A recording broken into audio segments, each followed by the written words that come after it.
All right, so I'm calling this meeting to order at 6:09. I need someone to review and accept the agenda with the addition of an additional executive session. We have one on the agenda already for teacher negotiations, but we need one for a student matter. So if someone could make a motion for that, that'd be great. Thank you, Second. Fernanda. And Jess, thank you. All those in favor? Aye. All those opposed? Okay, we have an agenda. Communications with parents, citizens, and staff. Hi, everyone. So, anyone want to speak first? Yes, go ahead, Mr. Thomas. Hi there, folks. I'm Stephen Thomas. I'm a teacher here. I'm also Vice President of RNEA. I'm here with some of my fellow leadership. I wanted to have two separate things I can say to you guys. Number one is as part of the leadership of RNEA, and then two is as a staff member here at Otter.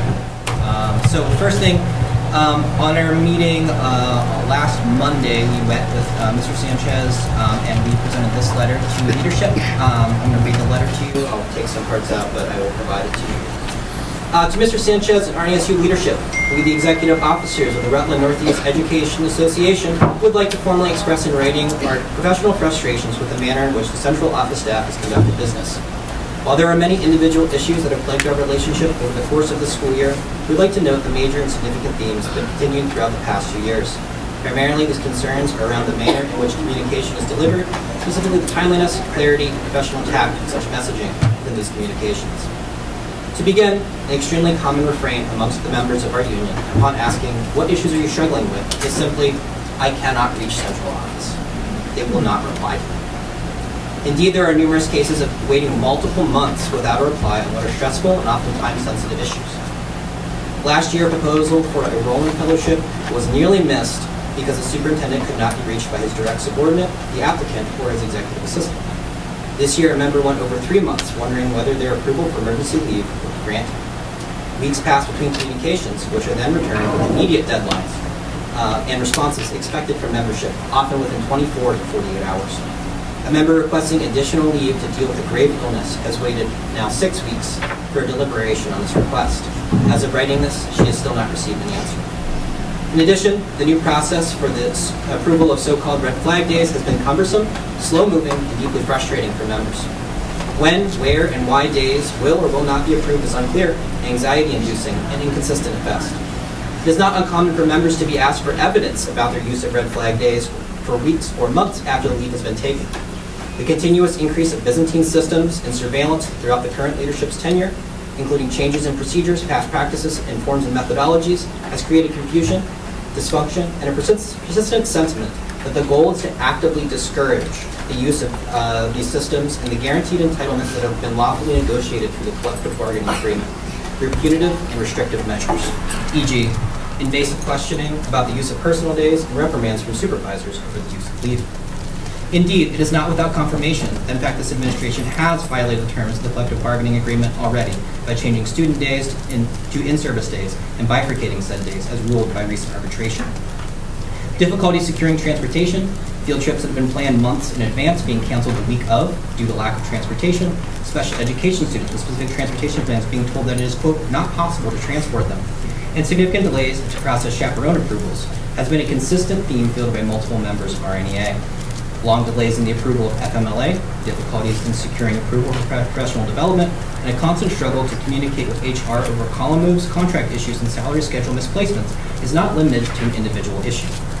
In sum, these issues appear to be endemic to the management of RNSU at large. Meetings are frequently canceled by central office leadership on the day of events. Administrative leaders are often unavailable for meetings, and tardiness is commonplace. Even more frequently, no one seems to be exactly sure what they are doing or where they are at a given moment. See the canceled monthly meetings of March 16th and April 29th. It should be implicitly understood that this inconsistent behavior and lack of accountability is a concern both to RNEA, members of the community whose trust in the central office is already strained. This is not a singular event. It is consistent and constant. Assuming best intent, we of the Rutland Northeast Educators Association would like to provide our administrative staff an opportunity to correct these consistent violations of professional conduct. We believe that for the best outcomes of our staff, students, and community, that we could work together, and we should work together, to resolve these issues in order to best serve our students, the core of our function. To that end, the leadership of the association requests the following to occur within 2 business days of the presentation of this letter. The bullet points are as such. An establishment of a 48-hour or 2-day business reply policy for all communications, the cessation of censure, removal of any letters from personnel files, an apology for punitive measures taken against employees for their legal use of guaranteed leave time, a date set for a review of the red flag day approval process with association members, a decision made and delivered on the outstanding issue of additional leave requested by our member MG, the resolution of all outstanding requests from association members regarding contract issues, including salary schedules and contract extensions, the cessation of discriminatory activity against association members with duly recognized disabilities, the granting of ADA compliant leave, an apology to affected members, and a blanket apology to all members of RNEA for the failure to communicate in a timely manner. So these were our list of things that we delivered on May 11th. There has been conversation about these, but to my knowledge, these have not been completed, save for some of the outstanding requests regarding contract extensions, salary schedules, and contract issues. Those were the only areas that we have seen movement. There's been conversation, but no movement on these. So, Thank you.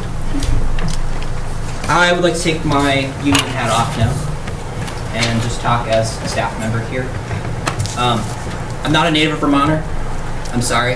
I don't have 5 generations here. A Vermonter by choice. I moved here because this is one of the few places that I've seen in the world that still deeply cares about community. I see neighbors take care of each other. People care about each other here. And this is why I'm here, and this is why I wanted to raise a family here and teach here and be in this district and in this place, is the deep amount of commitment and care that people demonstrate for their communities. I think that you can see the amount of commitment and care sitting behind me right now. Communities are made of human relationships. They are not made of positions or salaries or numbers on a spreadsheet. They are not made of numbers or data. They are not made of STAR scores or VTCAP scores. They are made of how we speak to each other, how we interact with each other, and the meaningful relationships that we build day to day. This is what we do here in this building. We build the core of this community. When we're talking about people that do that, I would be remiss to not mention Michelle Gillette. She's been teaching this district this is her 23rd year at Otter Valley. She has taught many of your children, if you've had children that have gone through here. She has been teaching here so long that she laughed, told me at the beginning of this year that she is teaching the grandchildren of people who have been here. Right now, she needs our help. She's a member of our community. And when people in Vermont, when people in their community need help, they help. If we lose Michelle, we are not just losing a salary. We are not just losing a position. We're not just losing a teacher. We are losing a very, very real part of our community, a cornerstone, a piece of the thread of the tapestry that is Otter Valley. I cannot express enough how much she means to her colleagues, how much she means to her students, and how much she means to this building. If we lose this community will suffer an irreparable harm. She is currently suffering from stage 4 cancer. She requested additional paid leave days as she was exhausting her paid leave on April 6th. It has been 6 weeks since her initial request for leave. She still has not received an answer. In Article 11, Section G of the collective bargaining agreement, it reads, additional paid leave days. Teachers who have exhausted their leave days may apply to the superintendent for additional days. Additional paid leave days may be granted in special cases or under emergency situations at the discretion of the superintendent upon written request. Each will be considered and reviewed on an individual basis. The decision of the superintendent shall be final and not subject to grievance. There are no stipulations on this, and the reason this exists is because we do not have a sick bank. We do not have options for people who exhaust their days. This is their option. This is it. Michelle is fighting for her life right now, and the very last thing that she needs to worry about is short-term disability, about filing papers, about not getting a paycheck, about losing her home, about losing her car, not being able to afford her children. This is not what we do to members of our community. We help our community, and we have the power to help somebody who is a member of our community. We can work to resolve this issue together. If it is impossible or unacceptable to the board to grant Michelle the days that she needs to finish out the rest of this year, I propose that we should grant Michelle 23 sick days for her 23 years of service. 1 year for each, 1 day for each year of her service. And then allow us, her colleagues, to supply the rest with a temporary MOU that would create a sick bank just for her. Michelle is our community member. Vermonters take care of the community. Thank you. Anyone else? Good evening. My name is Katie Sherry. I teach social studies here at Otter Valley.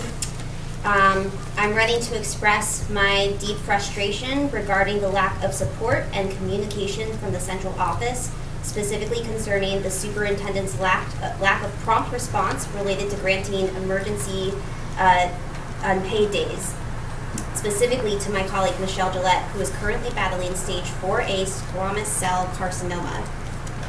I would like to share with you my own personal experience with the central office when I had my own stressful, unexpected emergency beyond my control back in January. It is nothing compared to battling cancer, but it is still an example of the lack of communication. At the end of the holiday break, I was on my honeymoon in St. Martin, and I was scheduled to return on Friday, January 2nd with 2 extra buffer days. I thought I would get back with more than enough time and be okay. However, due to the U.S. President's military actions in Venezuela, that night I was supposed to leave, all flights were grounded, leaving me and my husband stranded for 6 additional days. During this time, we were uncertain of our plans and for almost 24 hours had no place to stay. I finally returned to Vermont on January 8th, Thursday, and reported to school that Friday. I missed 4 days. I only had 2 personal days saved and used them immediately. The remaining 2 days, I was left uncertain about how they would be handled by the district. It was a stressful period, compounded by the fear that the superintendent might categorize those days as unpaid, despite the extraordinary circumstances and financial strain out of my control. Despite this, I never heard from the superintendent once, at any point. It wasn't until 3 months later that Brooke finally responded herself, but never the superintendent. Last week, during the Transcend Education Organization meeting, I was asked what could improve my experience at school. I said I would like to work in an environment that is safe and mold-free, and that I would like a central office that communicates clearly and efficiently with their staff. I mentioned my January travel ordeal as an example. When I inquired whether Renee received my emails about my situation, he deflected, claiming the email was sent during the break and he missed it. I went back and reviewed those emails. Actually, I emailed my principal, Michael Ruppel, on Saturday, January 3rd, who promptly replied to me on Monday, January 5th at 7:12 a.m., instructing me to contact Brooke and Renee. I did, and as I mentioned before, I did not hear back until 3 months later. 3 months of not knowing if I was going to get 2 paid days or not, for a situation completely out of my control. As an employee, I felt ignored and devalued.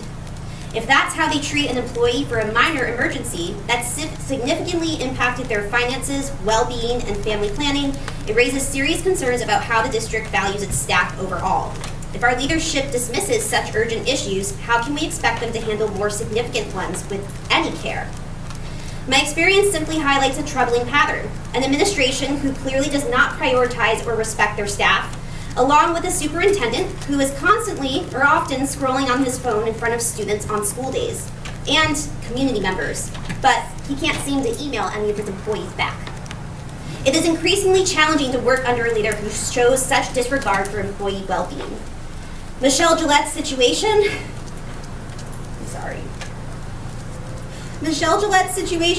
along with other employees and colleagues, is far more critical and urgent than my own. I currently have one colleague who struggled to secure maternity leave until a mere week or 2 before her due date. We've known about this for 9 months. We are not robots. We are human beings with lives who experience unexpected life events just like everyone else. We deserve to feel like we can freely live our lives when personal issues arise, and we deserve to be responded back to by our boss, and we deserve to be supported by our district and school board. Thank you. I have papers I'm going to give to everyone. This is the email chain that you can see. It took them 3 months to respond. Thank you. Thanks, Katie. Anyone else? Yes. I'll come around so you don't have to crane your necks. I'm David Ruger. I'm the choir teacher. You can tell by my loud voice. Quote, Miss Gillette is the reason I don't want to drop out of high school. She sees me for who I am, not just as a student, but as a person. She is kind, and she shows up for us. End quote. This sentiment expressed by a current OV high schooler is not unique. Miss Gillette is a pillar of the OV community, beloved by her students, respected by her colleagues. She exemplifies our school values of kindness, safety, and responsibility. And so it is particularly disturbing to our school community to see her needlessly languishing in uncertainty at a time when she needs every ounce of her strength and resilience to fight for her life. There are many frustrations you will hear about tonight, ranging from the personal to the systemic. You'll hear about widespread unresponsiveness and countless communications going unanswered for days, weeks, and months. You will hear about transportation being constantly denied and revoked at the last instant. You'll hear about the staunch refusal to recognize teaching experience in salary placement, but more broadly, you will hear about a relationship between teachers and administration that should be collaborative, but has devolved into a Kafkaesque morass of frustration, delay, and obfuscation. But the most unacceptable is the way Michelle Gillette is being treated. All teachers know that a student must feel safe to learn. A student cannot engage with content when they are hungry, when they feel unsafe, or when they're in crisis. In short, we must attend to our students as people before we can ask them to perform as students. This care and compassion is a large part of what makes Miss Gillette so effective as an educator, and it is care and compassion that she deserves to experience now.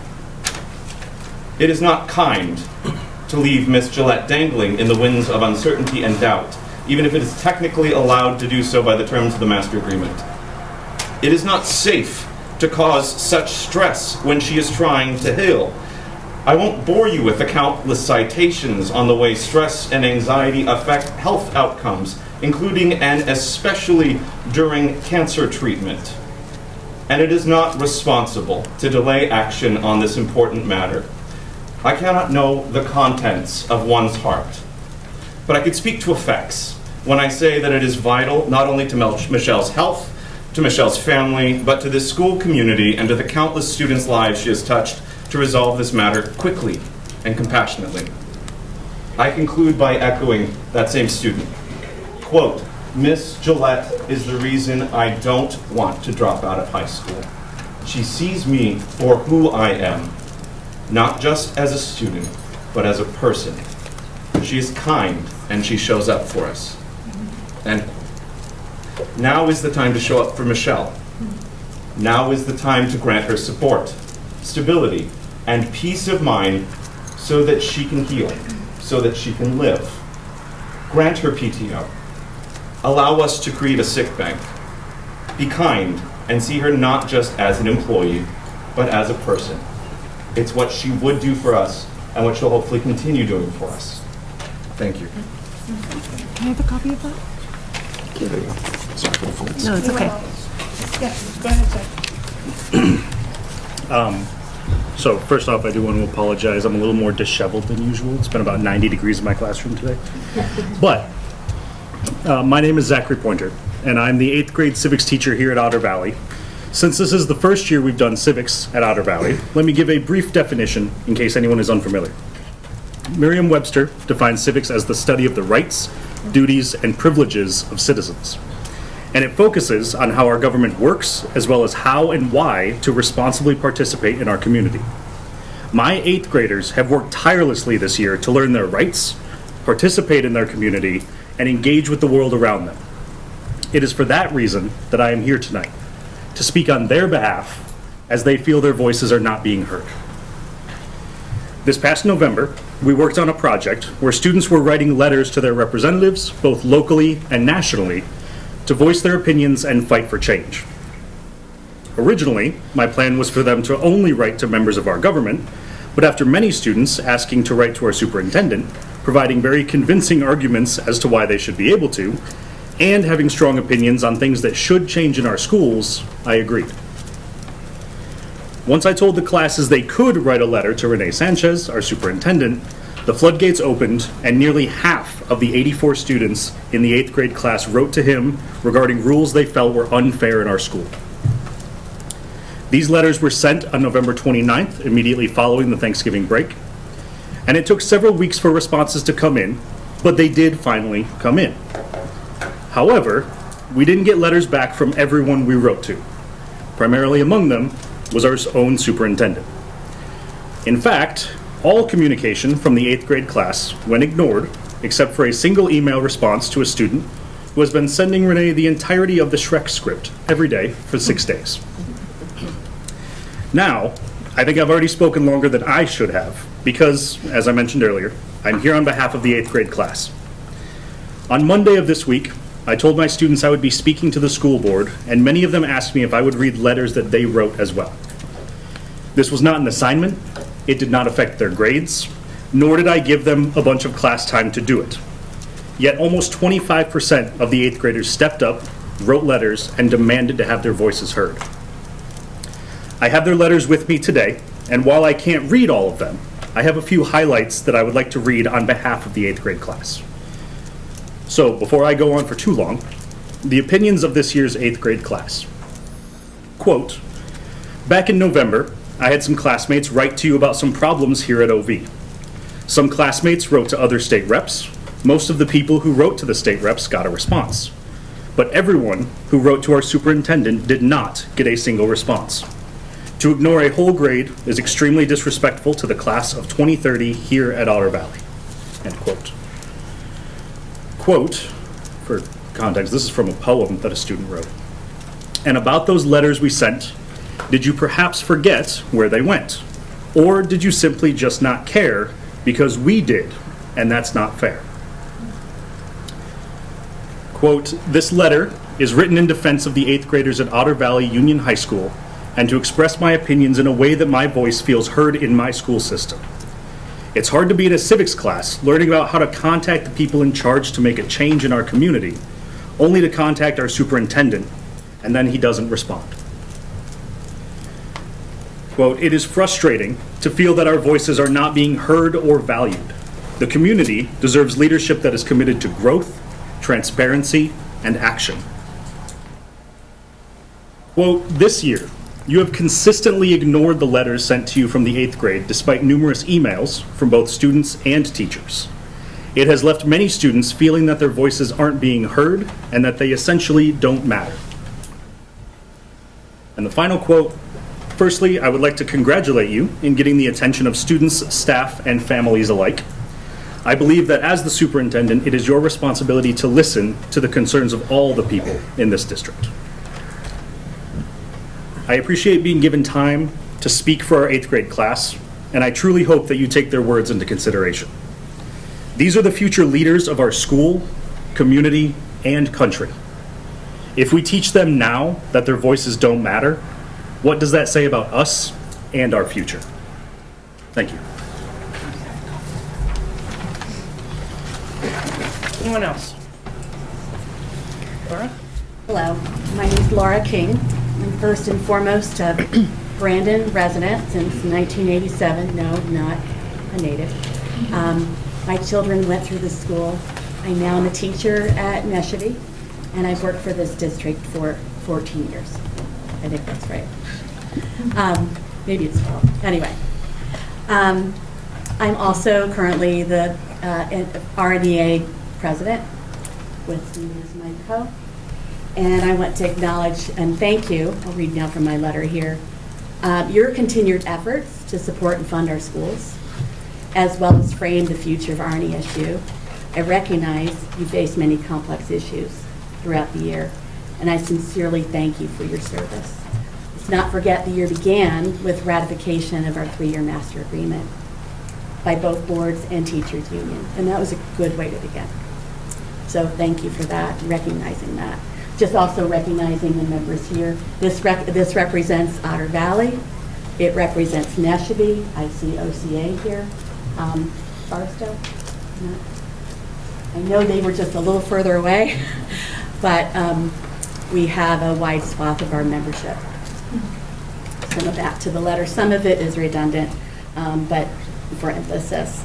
Tonight I highlight one component that was not successfully negotiated into our agreement. Our union wanted to establish a sick bank, a collective pool of sick days composed of donated days from our members, then available to those educators facing severe illness, injury, or family medical emergency. The board opposed this addition. Instead, what we do have in our contract language is Article 11, Section G, which has been referenced tonight already.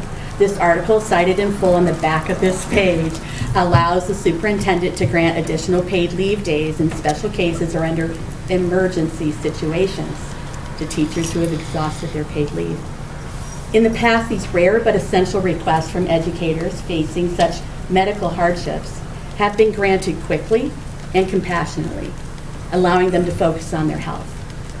Also, at least once in the past, could be more, so the association and a former superintendent have opened negotiations for a temporary sick bank, allowing for days to be donated to a member facing such a medical crisis. Our member, Michelle Gillette, sent a written request on April 9th. I've heard 6th also referenced, so could be, I don't know, a slip number, not sure. The content suggested urgency. While there have been many emails and one virtual meeting, she still is waiting for a response. When you are facing stage 4 cancer and must focus on your survival, this is unacceptable. Additionally, 2 monthly meetings with the association were canceled this spring by the administration, latter on the day of the actual meeting. This meant we could not discuss pressing issues, which included a temporary sick bank, until May 11th. Despite this, we proceeded to get sick day pledges in our 2 largest schools, so this was informally done. Just in OV and Neshabie, we easily exceeded over 100 pledges in less than 24 hours. So if existing contract language isn't enough, again, Article 11, Section G, a temporary sick bank from Michelle could be realized. I've chosen to focus on this member's story as an injury to one is an injury to all. Immediate action is required. It's overdue and it's compassionate. We have also brought many communications and management concerns forward to Renee, and we do expect timely, collaborative, and transparent solutions.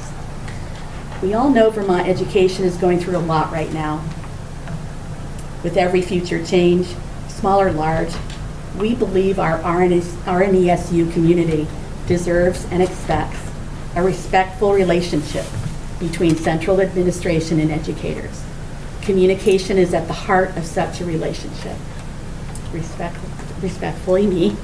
I do want to read one other thing here, however. This was given to me today from, I'll say a seasoned teacher who's been in the district longer than I. I remember a time not so long ago when one of the things that I valued and counted on most in my job here in this district was that we were a community. We knew we could count on each other for support. We mattered. We were more than just staff or numbers on a spreadsheet. When someone was ill and needed sick days, we could ask the school board if we could donate sick days to our community member in need, and it was granted without making the person in need feel like they had asked for something unreasonable. It is humbling enough to be in a position where your world has been turned upside down and you need to ask for help. I am left wondering what has happened to our community. Do we really want to create a world here where we lose our sense of belonging and being cared for and feeling worthy of compassion? Luckily, we are not faced with such crises in our lives every day. It definitely helps. It definitely helps to know that if we are, we will be there for each other. Thank you.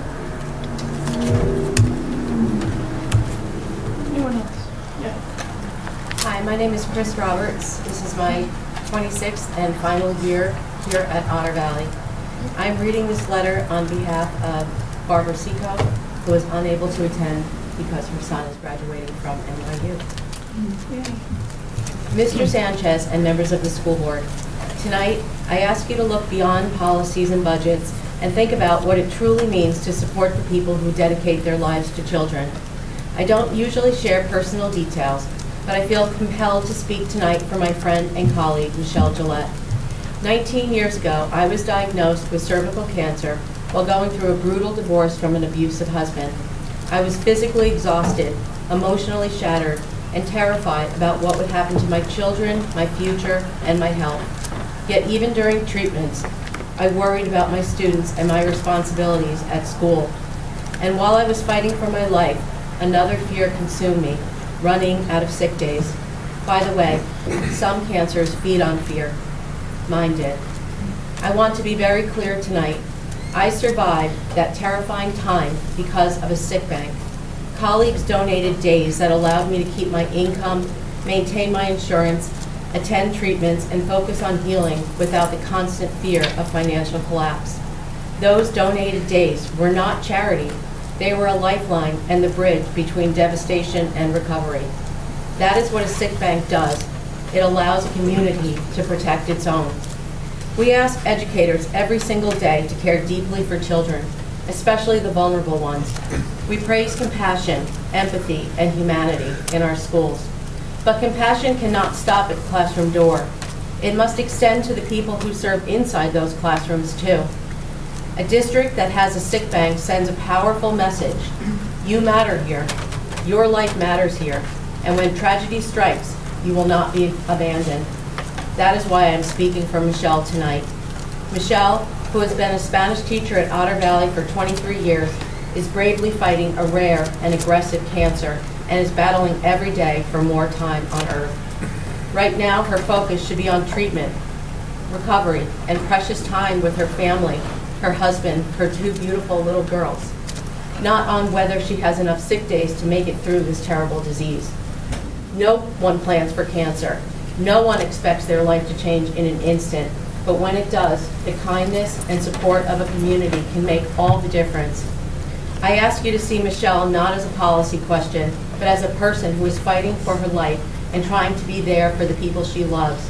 By allowing sick leave donations, we can ease one burden during the hardest time of her life and give her the chance to focus on getting well. So please, help us give Michelle the room to breathe, the room to heal, and the dignity of knowing that when tragedy strikes, her school community will stand beside her.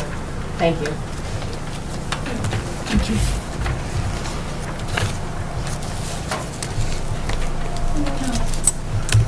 I'm Nicole Bashan Hanlon. I'm a teacher with the Credit Recovery Program, Foothills.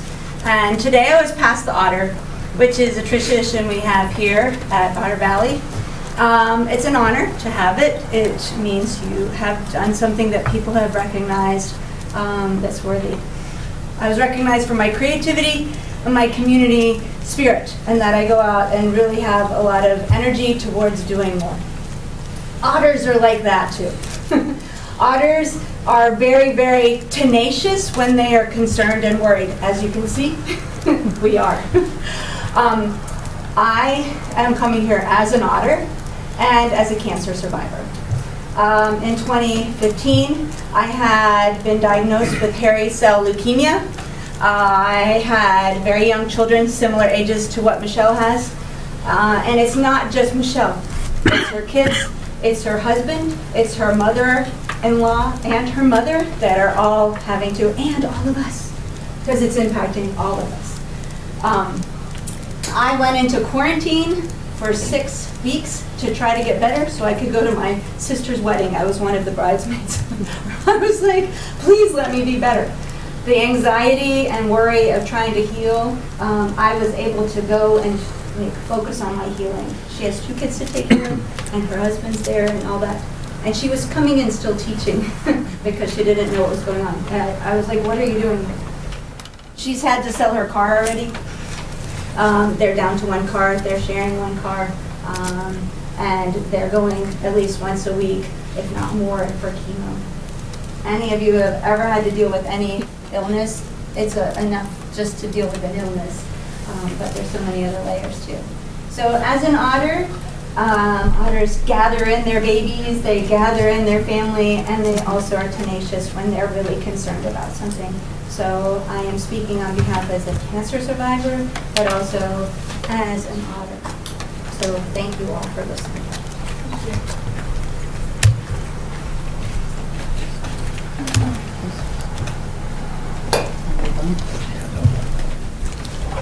Hi. My name is Courtney Penitzer, and I'm finishing my 4th year as the chemistry teacher and only chemistry teacher in the RNSU School District. I also sit as the Safety Committee member representing OVUHS. Over the past 4 years, I've repeatedly had communication issues with the central office. However, in the past 2 years, it has gotten significantly worse. There are many examples of lack of respect for responses of emails in a timely manner, or not at all. I want to first say that nothing I'm going to say trumps anything that are not as nearly as serious as responding respectfully to Michelle Gillette or to Kendra Ross, 2 of our most dear colleagues. But here are some of my experiences. For the record, I am holding email correspondences for which I am speaking of. 2 instances are contract extensions, and in March of 2025, I asked for an extension on a letter of intent. I sat on the negotiating committee, and we, at that time, had not ratified our master agreement. We were also, at that time, trying to hire 2 science positions, an 8th grade teacher and a biology teacher. One of our colleagues was retiring, and another colleague decided to leave our school system. There were serious conversations with my boss, Michael Ruppel, and the science department as to what will happen and what if we needed to be covered if we didn't get those positions filled. I sat on the committee for both of those positions, and it took several rounds of interviews to obtain our new colleagues. I asked for an extension to make sure we filled these positions. I emailed March 31st to both Brooke and Renee. On Friday, April 11th at 3:54 p.m. after school hours on a Friday, I received an email from Renee asking if I was interviewing for another position and how long through the process I was. In my first correspondence, I discussed exactly why I was asking for an extension. Science department, master agreement, which we were sitting across from each other for the entire school year. But he was thinking I was applying for another job. I responded on Monday, April 14th, stating again that I was not interviewing and this was about science positions, the master agreement. I waited until Wednesday, April 23rd, where I emailed a 4th time asking about an extension. I finally heard from him on Monday, April 28th, that I could have one. It was 30 days since I had started emailing and asking for an extension. On this past Tuesday of March 31st, we received our 2026-2027 contract. After opening it, I noticed my contract was incorrect. I immediately emailed Brooke Dolan about the issues and supplied the information needed to prove that my contract was incorrect. It said I would be M15 next year. I should have been M30. I never received an email back from Brooke on that day. On Wednesday, April 1st, she got back to me saying she wanted to look into things. I responded back telling her the courses I had taken and had the emails ready for her if she needed to prove that I did submit the appropriate paperwork. And at that time, we were having some issues with central office because they had lost someone that did a lot of our credit, a lot of the graduate credit information. I also asked for an extension commensurate with the time needed to remedy the situation so that I had the same amount of time as my peers. I received a very rude email back stating I had to give her time to have a conversation she needed, and she would have it done by the end of the week, and that contracts weren't due until May 1st, so I didn't need an extension. I emailed Renee to ask for an extension that same day. On Thursday, April 2nd, Brooke confirmed that I had already told her that I was given the correct contract. Again, I asked for an extension. I never received another email from Brooke regarding this contract. I never received a response from Renee during this time either. Through the email chain with Brooke, an email from Debbie Alexander, and a lot of people who were CC'd to this response was sent to me. Debbie called me Jed, J-E-D, and not Courtney. I don't know who Jed is, by the way. It wouldn't be until Wednesday, April 29th, that I would receive an email from Renee giving me an extension. Again, 30 days after my initial response. Another area of concern when it comes to communication came in an exchange between myself, Renee, Brenda, and Stephen Thomas. And Stephen Thomas was on this email chain as a union representative. On Tuesday, September 16th, 2025, there was a gas issue in the chemistry classroom. During block 1, the gas wasn't working. I will tell you that I'm a diligent chemistry teacher, and I am a professional chemist by trade. The gas had been checked upon my arrival back in August, and everything was working fine. Now it wasn't. I put in a maintenance ticket as we were told to, and I also called the main office because this was a safety issue. There was no gas. We didn't know where the gas was going. I also didn't know if we were out of propane, so Mike's Fuels was called. On Wednesday, September 17th, servicemen from Mike Fuels and contractors from Highgate, which if you're from Vermont, that's basically Canada, came during 4th block to determine the cause of the gas issue. At this time, I was teaching advanced anatomy and physiology, so students were present. Jim, our head custodian, was there with them, but he had to leave at 2:30 per his contract, and I was asked if I would stand in so that the service people could stay, because as you know, most service people are not permitted in the building unattended. I told Jim I would stay until David or Rich would come. It would be another hour until David actually made it back to my classroom. I also wanted to make sure that I knew where the problem was and to make sure it could get fixed. Mike was not in the building at this time to ask permission to stay.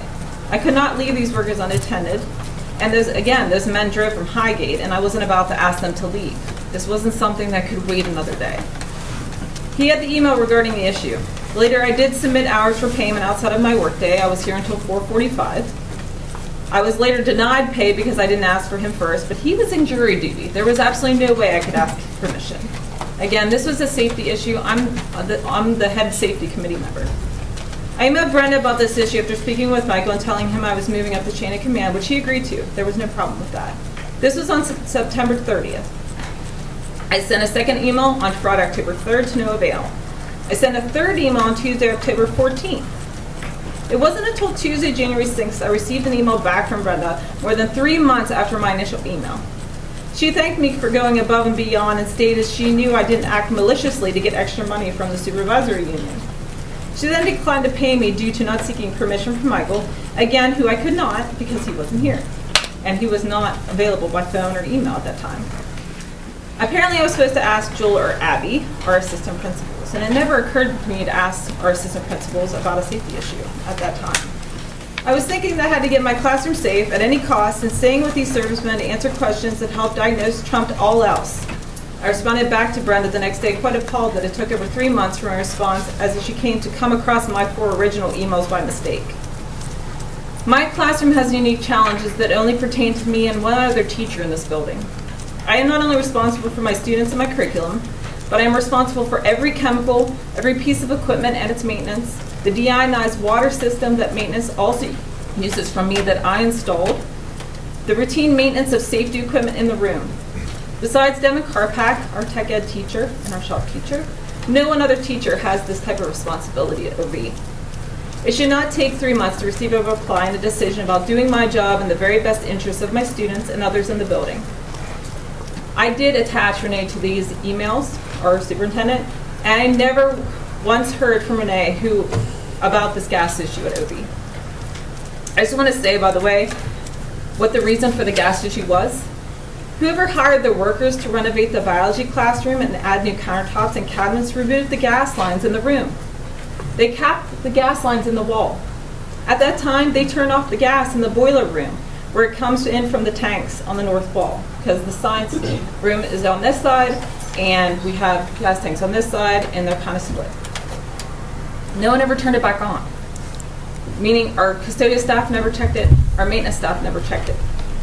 After speaking in depth with one of the gentlemen from Highgate, him and I worked looking everywhere to find out why we weren't getting gas and where the gas was going, We realized that the gentlemen that were working over the summer never did a leak test.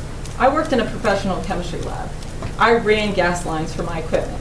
Liquid nitrogen, helium. You have to do pressure tests to make sure that you have no leaks. That could have never happened this past summer. This means that they didn't check the fittings they used to seal up the lines when they removed the gas at the old benches. So they literally put walls up over gas lines that were never checked. As you know, if you know anything about propane, it sinks to the floor. It's heavier than air. We spent another 15 minutes doing that to make sure that there were no leaks on the north side of the building. This would not have been able to take place without me there, as they would not have had access to Bunsen burners in my lab to do the test. So you're welcome for protecting the town's investment and protecting the students and staff at OVUHS. Thank you. This is all the email chains too. Thank you.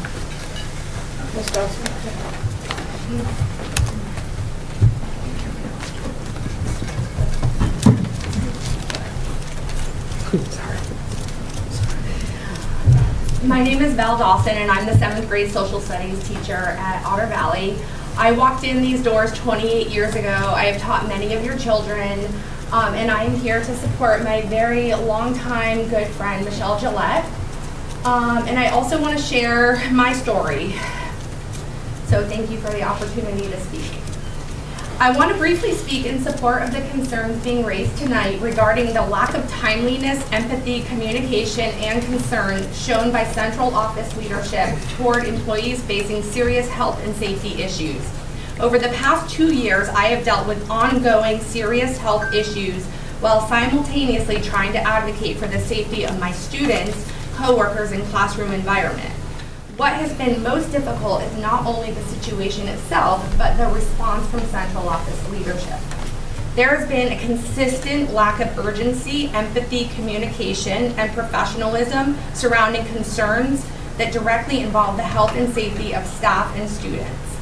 Over the past 2 years, I repeatedly raised concerns related to indoor air quality, contaminated ductwork, reverse airflow, and reduced air exchange affecting classrooms in the East Wing. These were not vague concerns. Maintenance tickets were submitted, photographs were provided, written documentation was shared, meetings were requested, and yet the response from central office was marked by delay, dismissiveness, lack of communication, and failure to take the concerns seriously even after evidence was provided. Maintenance tickets were closed while the problem continued.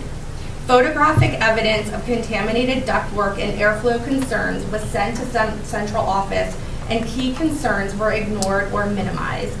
Requests for meetings often went unanswered. Even after ductwork cleaning was eventually arranged, concerns about incomplete work and damaged ductwork were again brought forward without meaningful response. At one point, I was told the HVAC had been tested, when in reality, the actual ductwork had never specifically been evaluated. What concerns me most is not just the environmental issue itself, but the pattern behind it. When employees raise serious concerns that may affect health and safety, and when those concerns are accompanied by real physical illness, leadership should respond with urgency, empathy, professionalism, honesty, and communication. Instead, many of us have experienced the opposite. Our district often speaks about being a family, but families listen to one another, families communicate, families respond when someone says there is a problem affecting their well-being. Right now, many staff members do not feel that care, empathy, or support from central office leadership. And when serious concerns are repeatedly minimized or ignored, it sends a message that employees' well-being is secondary to avoiding inconvenience or accountability. That is damaging not only to staff morale, but to trust throughout the district. At the end of the day, these situations may look different on the surface, but they share the same core issue. Serious concerns were brought forward, opportunities existed to respond appropriately, and leadership failed to act with urgency, compassion, and responsibility that employees deserve. Thank you. Thank you. Hi, my name is Rachel Valcour, and I've been in the district for 23 years, 14 at Barstow and 9 at Otter Valley. in the science department. Mr. Sanchez and members of the school board, I wonder if you personally or a family member has ever had a serious illness or surgery. If perhaps, maybe if that is so, maybe you had to miss some time for doctor's appointments leading up to the surgery. Maybe you had to miss time for the surgery and recovery from the surgery. If so, it's possible that that amount could have exceeded 15 days if the injury or surgery was serious enough. In this unfortunate case that has happened to you, hypothetically, I truly hope that your employer, the school board, because they're your employer, right, gave you the grace and time that you needed to heal. I sincerely hope they did not beg or repeatedly ask you make you repeatedly ask for hope. I hope they did not drag you along for weeks while you waited for answers during one of the most difficult periods in your life. I hope they showed the humanity of understanding what you were going through. A rare and serious cancer diagnosis is devastating, and Michelle Gillette has dedicated 23 years to this district. She has given so much to students, to this school, and to this community. It's difficult to understand why her long-term employer cannot give her the dignity of a timely answer to a reasonable request. It's already been read. I'm going to say it again. You, Mr. Sanchez, you have the authority to act. It says additional paid leave days may be granted in special cases and under emergency situations at the discretion of the superintendent. There's no reason not to grant the full 34 days that she's requested. There's no reason. And if you personally decide to reject the request, there is an alternative solution. An MOU could be written and signed, allowing her loving and loyal colleagues to dedicate whatever paid days she needs so that she can heal and recover without the added stress of losing her car, her home, or her ability to provide for her family. There are two solutions. You could grant her these days, or you could let her colleagues help her out. Or we could do a combination of the two. And that would be where RNESU and her colleagues collaborate together to help resolve the issue. Please make the compassionate move to help this dedicated teacher.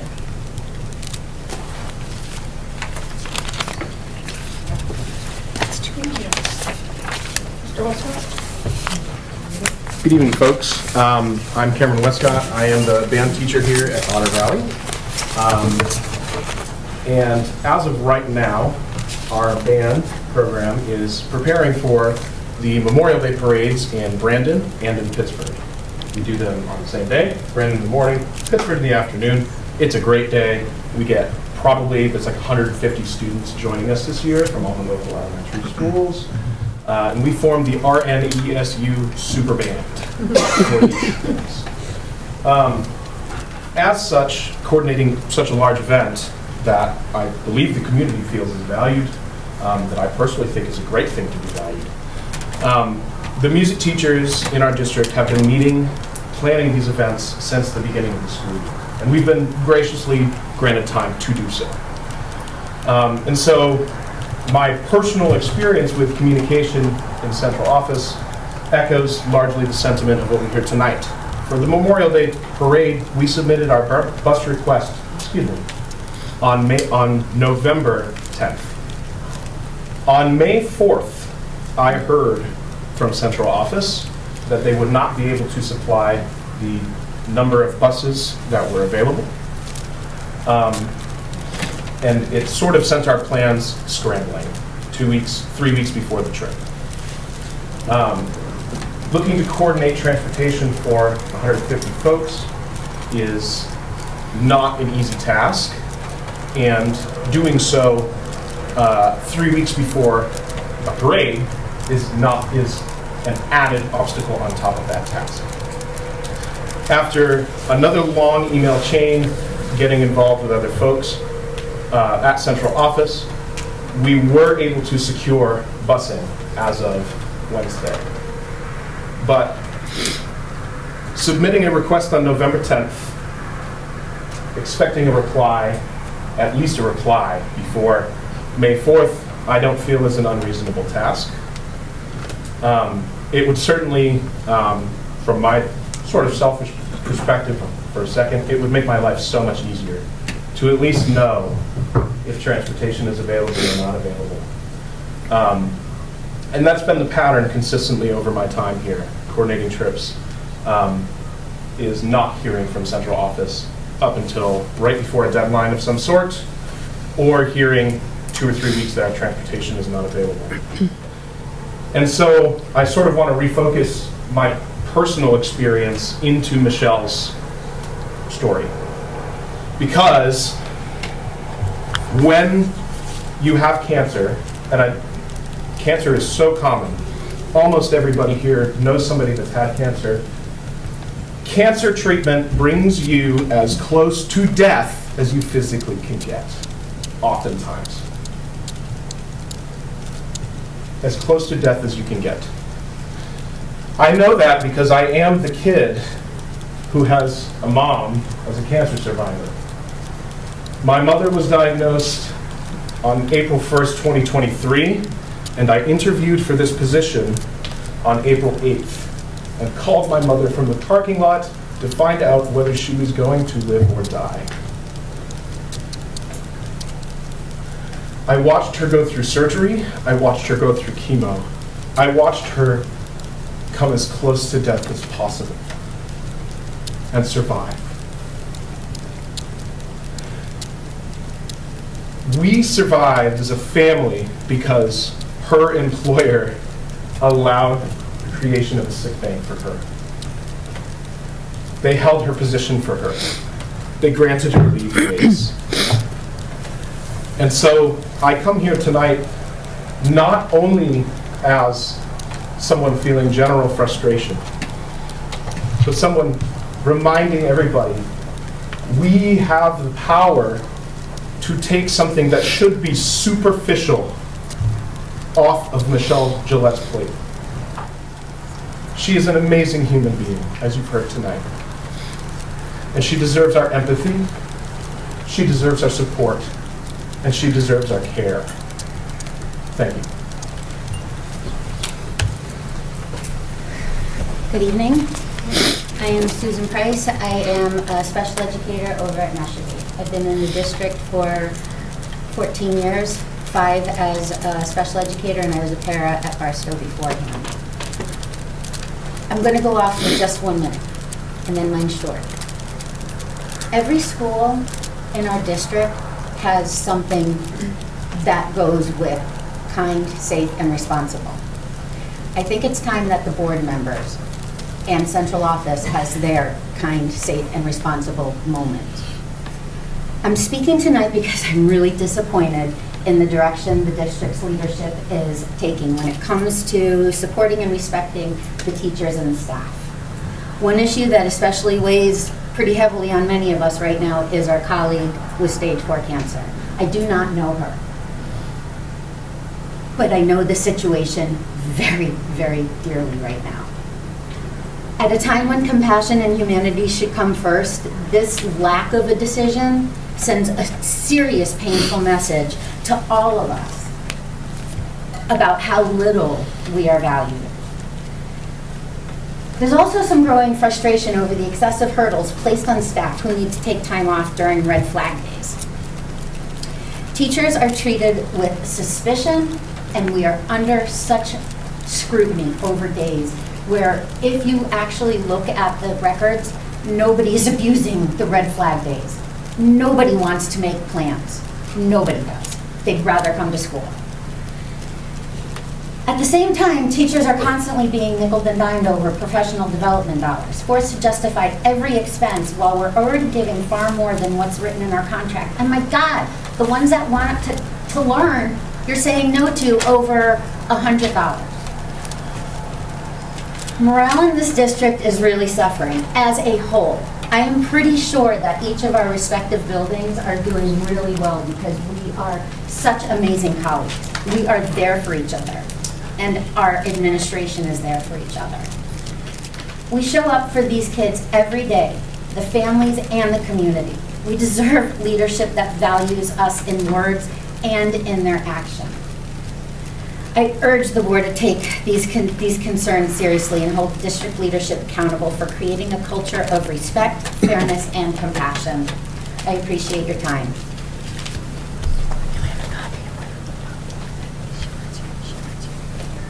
Can I share it with you? I have notes on here. It isn't the final. Anyone else?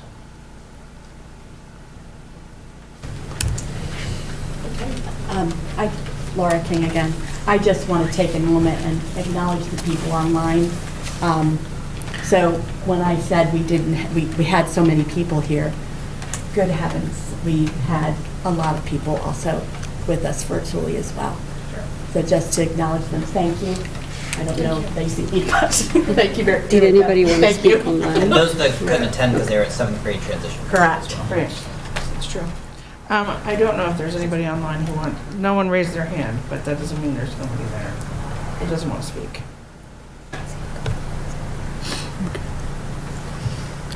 I'm assuming not. Okay. Okay. We will be picking that stuff up later, we think. So, thank you for your words. We will definitely be looking into that. Okay. Thank you. Consent agenda. Can I get a motion? Do we need to, did that person already get removed? Oh, right, you wanted to pull off personnel changes. Yeah, there's. So we do need to pull off personnel changes. Okay? I don't have her name on here. Oh, wait. I have it, it's here. It is Kate Leaf. Okay. Yeah. All right, so we're pulling off personnel changes. Is there anything else anybody wants to pull off? Maybe the bidding? Yeah. I misspelled that. Really? You did? Look at you. You're so good. All right. Who made the motion? We haven't yet, because we're still. Oh, did Yeah. you just pull off bidding? We just pulled off personnel changes and bids. So So I move that we. move the consent agenda Consent agenda. A, B, and C? Yeah, exactly. That's it. All right. Okay. All those in favor? Aye. All those opposed? Okay. All right, personnel changes.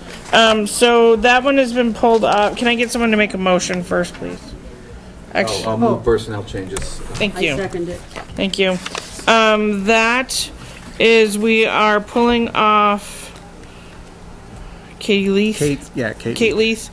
Yeah. So, because she is going to be paid through RNESU, even though she will be at Otter Valley part-time. Yeah, because anybody who serves multiple districts will be under RNESU. Right. So we're gonna pull her off of new hires.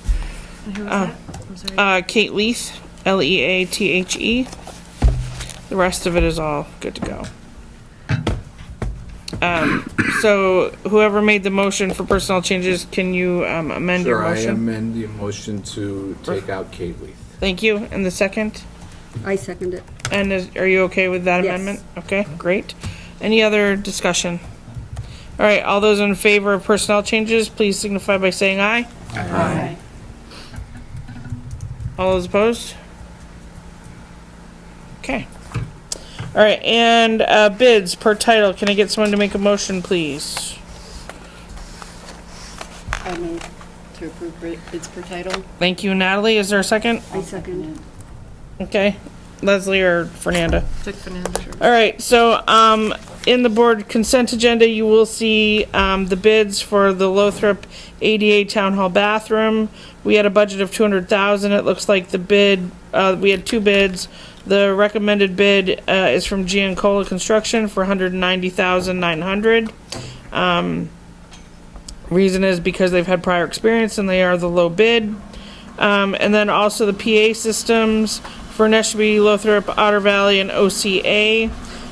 We had budgeted for, looks like $430,000. That came in at not even.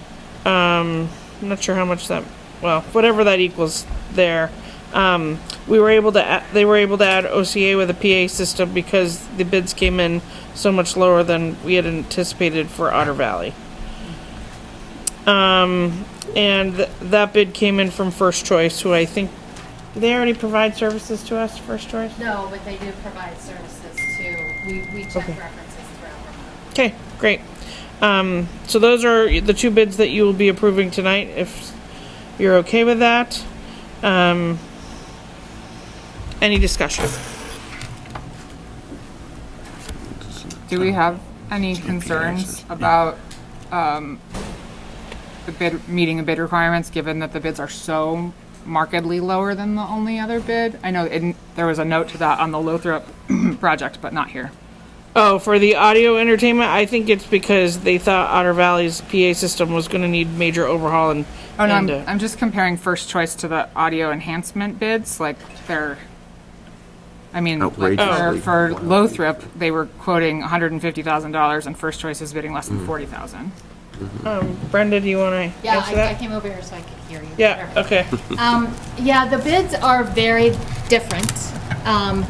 And a deep dive into them indicate that audio and so both vendors provide PA systems, and Audio Enhancement's signature product is actually audio enhancement. PA is something that they provide a service for, but their signature product is making all classrooms audio enhanced, so that teachers wear mics and all of the speakers are around the classroom for audio enhancement. Can't come up with a better name than that. And it's also 1,000 degrees in here. First Choice does just PA systems. So that's just announcements. It integrates with the clocks. Both of them have good references, and both of them offer, I think, a really good product. The vast differences in the base bid is, again, from the perspective of where each vendor was bidding their business. So First Choice did not provide an alternative bid to add audio enhancement because that's not their line of work. Audio enhancement added it throughout the PA-based bid because that is their line of work, and then they also added the audio enhancement. So to get the true audio enhancement with the classroom, for lack of a better word, because I'm sick of saying audio enhancement, surround sound, it would actually be another $400,000. So it would be about $1 million for all of the schools. To get PA services only that integrate, and we have, just to give you a heads up of where our PA systems are, let's talk about this building. Sometimes they are in, the PA system comes through the phone, the actual physical phone. I think that's what works here in the library. Sometimes it's through literally original speakers from when Otter Valley was built, and sometimes it's a mix through both. So for example, down in the shop, it comes through the speakers. Up here, it comes through the phone.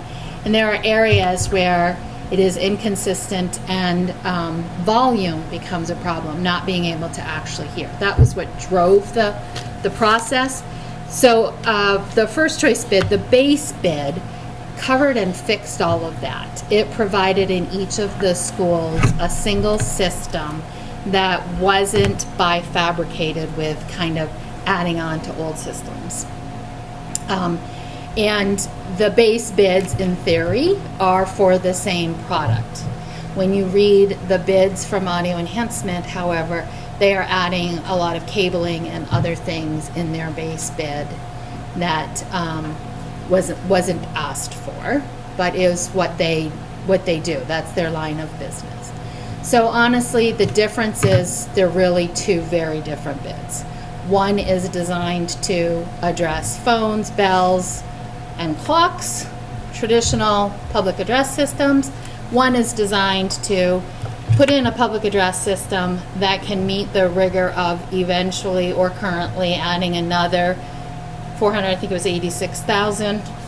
Maybe it was 600, I can't remember, I got my numbers backwards earlier, for that sort of audio enhancement in each of the instructional locations.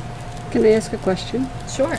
So audio enhancement for me usually means being able to, when you have a hard of hearing student in the room. Yeah, this is not an FM unit. This is an FM unit on steroids. Okay, that's what I mean. So it is not. It seems like more than what we are. Absolutely. Okay. It is for every student. But should you have student who is deaf, We hard of definitely use hearing, FM units. you have FMX units. And Okay. it's also really best practice too, because if I'm a teacher and I'm speaking at the board, the people in the back row really still can't hear Absolutely. me.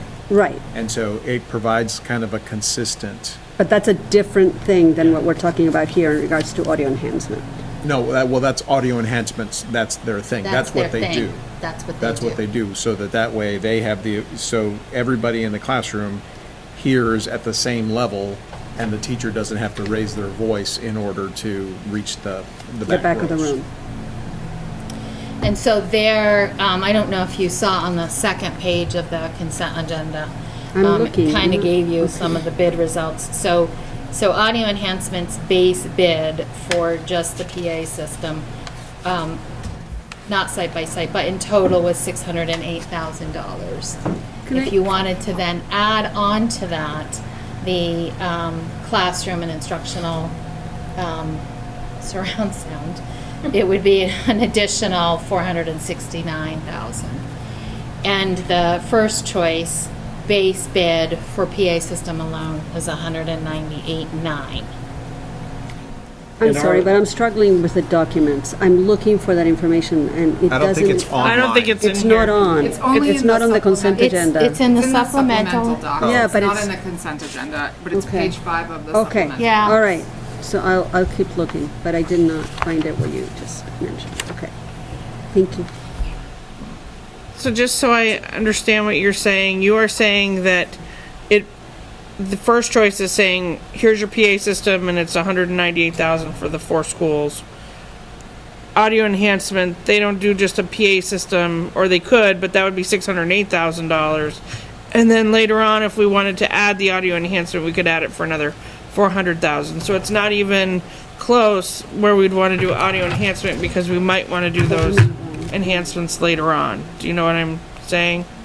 Yeah. But There's no, like, oh, let's put the PA system in from audio enhancements because it's an extra $50,000, because we might, education might be better off in 3 or 5 years and we'll want those audio enhancements. That is the conversation. yes. Okay, all right. That's all I wanted to know. Anyone else?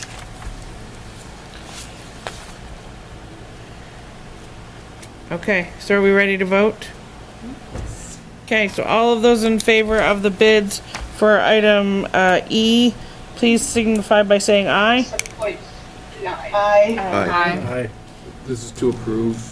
Yeah, the first choice ones and the Giancola. Okay. Okay. Thank you. Yeah, no, that's fine. It would be useful, I don't know who puts the documents up on the website, but we should fix that consent agenda file that references a second page but doesn't have it up on the website. Yep. Yeah, I had a hard time finding it too. Okay. So all those in favor? Aye. All those opposed? Okay, thank you for that. All right, available trainings and conferences, just again for your knowledge, the last Policy Governance Virtual Forum will be Thursday, June 4th at 6 o'clock. There is a link on the RNESU calendar for that, so I know some of you have been attending those. This will be the last one. Okay, and then... Can I add something, Larry? Sure. I attended they do like a lunch and learn, and the one last week was on open meeting law, and it was super interesting and brief and to the point and awesome, and keep an eye out for those because they're like 1 hour during the day, and if you, they said during the thing, if you register for it and then you can't attend, they send you the recording. link, yeah. So yeah, it was super helpful, and I recommend them. I think that Those are the VSBA webinars. Right. VSBA Right. webinars. Yeah. Okay. And they do them, I think, once a month. And they actually mentioned, and I know this is an issue of interest to some of us, they mentioned that they might do a social media focused one in the near term. Cool. Thank you. And so just to remind you, we pay membership, so. Yeah. Oh yeah, those are also free. Right, those There's are all no free. membership. Those are Right. free, you are welcome, you're allowed Yep. to. Yeah, you should be getting a weekly email from the VSBA that shows you all of the trainings that are available to you.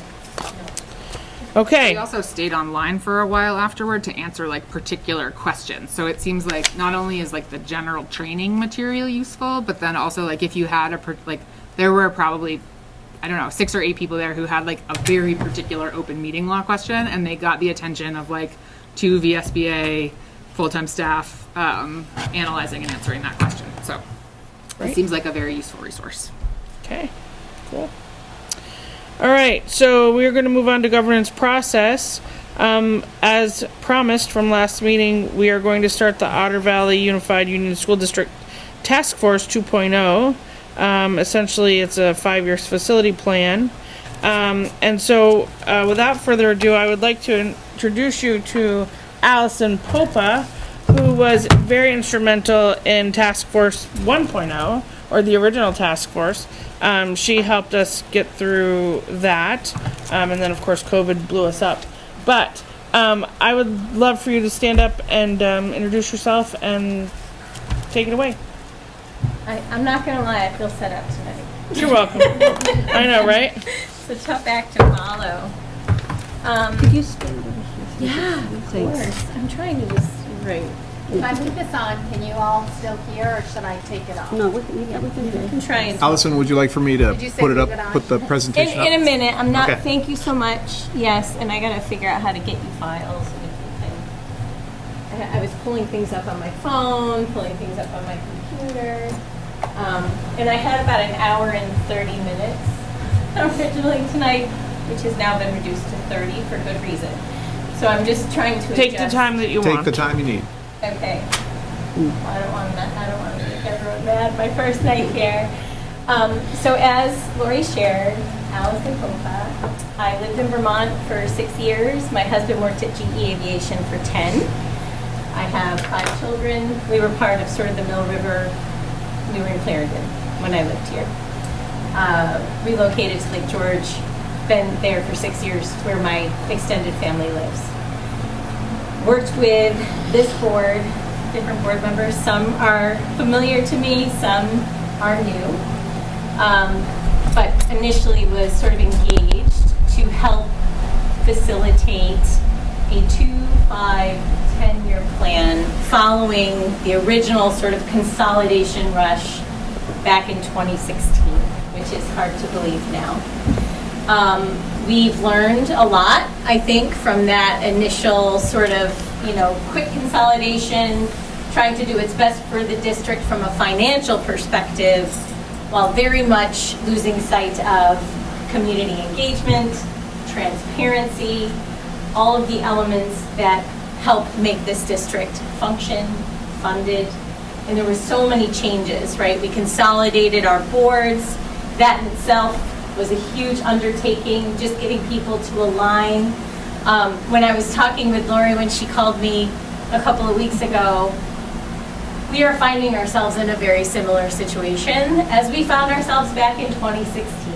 And we're still very much dealing with even the output from what we discovered during Task Force 1.0. I was poring over that work. I am not even sure how familiar all of you are with that work. I put together a deck to sort of look at where we landed back in 2019 versus what we have looking ahead. We're staring down again at state consolidation. And so I think what the purpose is to really get ahead of what's up and coming within the next 3 years or so. So with that said, I did want to take an opportunity to sort of just to get to know all of you. I was going to give you each a pad to sort of share with me why you became a board member and all of that good stuff. I may just give you my email. It helps me understand sort of what we're working with. It's important, I think, as we venture into sort of this facilities component, what we always tried to do, even back, when we started in 2016, 17, I was with the board for about 3 years. I actually helped Jean at the time, the superintendent at the time, rebrand the entire district. So all of the logos, the colors, the mascots, I was all part of that facilitation, and it was such a good, it was a great, I have fond memories of working with the board and sort of facilitating these conversations. I always say to Lori, it's about human connection at the end of the day, right? We're asking people to make decisions that may not impact them, but very much impact this district. So, that's where we sort of live and breathe. I'm going to share my email with each of you. I'm tasking you to please share with me why you joined this board. my email, ALYSON. We'll put it in a minute. I can email it out too. Lori, you can even share it. Yeah, I'll share it. So I'm going to task you guys, it's going to take some time to sort of do that and talk through. I also wanted to just ask everybody, sort of, get to know you a little bit. I'm going to be working with you. I think it's important to understand sort of, as we venture even into summer, what are you looking forward to? Let's connect a little. What's your name? Fernanda. Fernanda. So what are you looking forward to with this change in weather? Let's get loose a little bit. Oh, I'm doing some traveling. Oh, awesome. To where?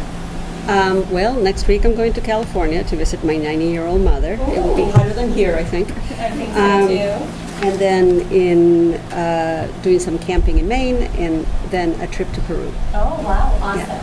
Sounds great. I can't wait to hear about it. Caitlin, do you go by Caitlin? Mm-hmm. Awesome. What about you? What are you looking forward to with this change in weather? I'm just getting outside with my son. It'll be his first summer. Ooh. That's fun. Awesome. I know. Hard to believe. The weather has broken. Leslie, what about you? Getting indoors more. I planted 2 rosemary plants yesterday. Very so nice. I'm looking forward to harvesting those in the fall. I bet. Awesome. Thank you for sharing. Natalie. Flowers and plants, yes. I also have some travel coming up. I'm going to visit my son at the beach. What beach? Ocean City. Awesome. New Jersey. I was just in Atlantic City, New Jersey, Yeah, for that area. AAU basketball. Yes, he And, lives in Summers Point. So. Oh, nice. I'm officially starting to sweat. Lori, what about you there? What am I looking for? I'm looking forward to just getting out and I want to go places. Just want to go. Just be outside, Yep. free. Renee? I have some family coming to visit, so I'm just anxious to show off the month. Oh, awesome. Jessica? Oh, flowers and plants for sure. I put in a bunch of perennials last year, and it's been very fun already to see them starting to come back, and that's fun. I'm starting a new business this summer, so that's exciting. Which is? I am buying Cars Gifts in downtown Brandon, which You is are? like a long-standing, Oh my God, long-standing, congrats. like very beloved institution, and I feel a lot of responsibility taking on the mantle from Bernie and Beth. That's the bookstore. No, the what- gift store that's like just down the hill from where Cafe Provence is. It used to be a Before- flower shop. Used to be Okay. a flower shop Okay. before you get to where the new yoga studio is. Yeah. So yeah, really exciting. Well, good luck. Thank That's you. exciting. Yeah. Kevin, I think we worked together before, right? Or no? Or were I you don't- new on the board? I know Natalie, I think, was fresh in. 2019 is when I sort of exited. Kevin was here. You've been on the board Right. before Kevin was then? here. Come I on. can't remember. 2019, yeah, I think I was. I'm not too. sure. Anyway, yeah, Well, good to see you. thank you. Nice to see you.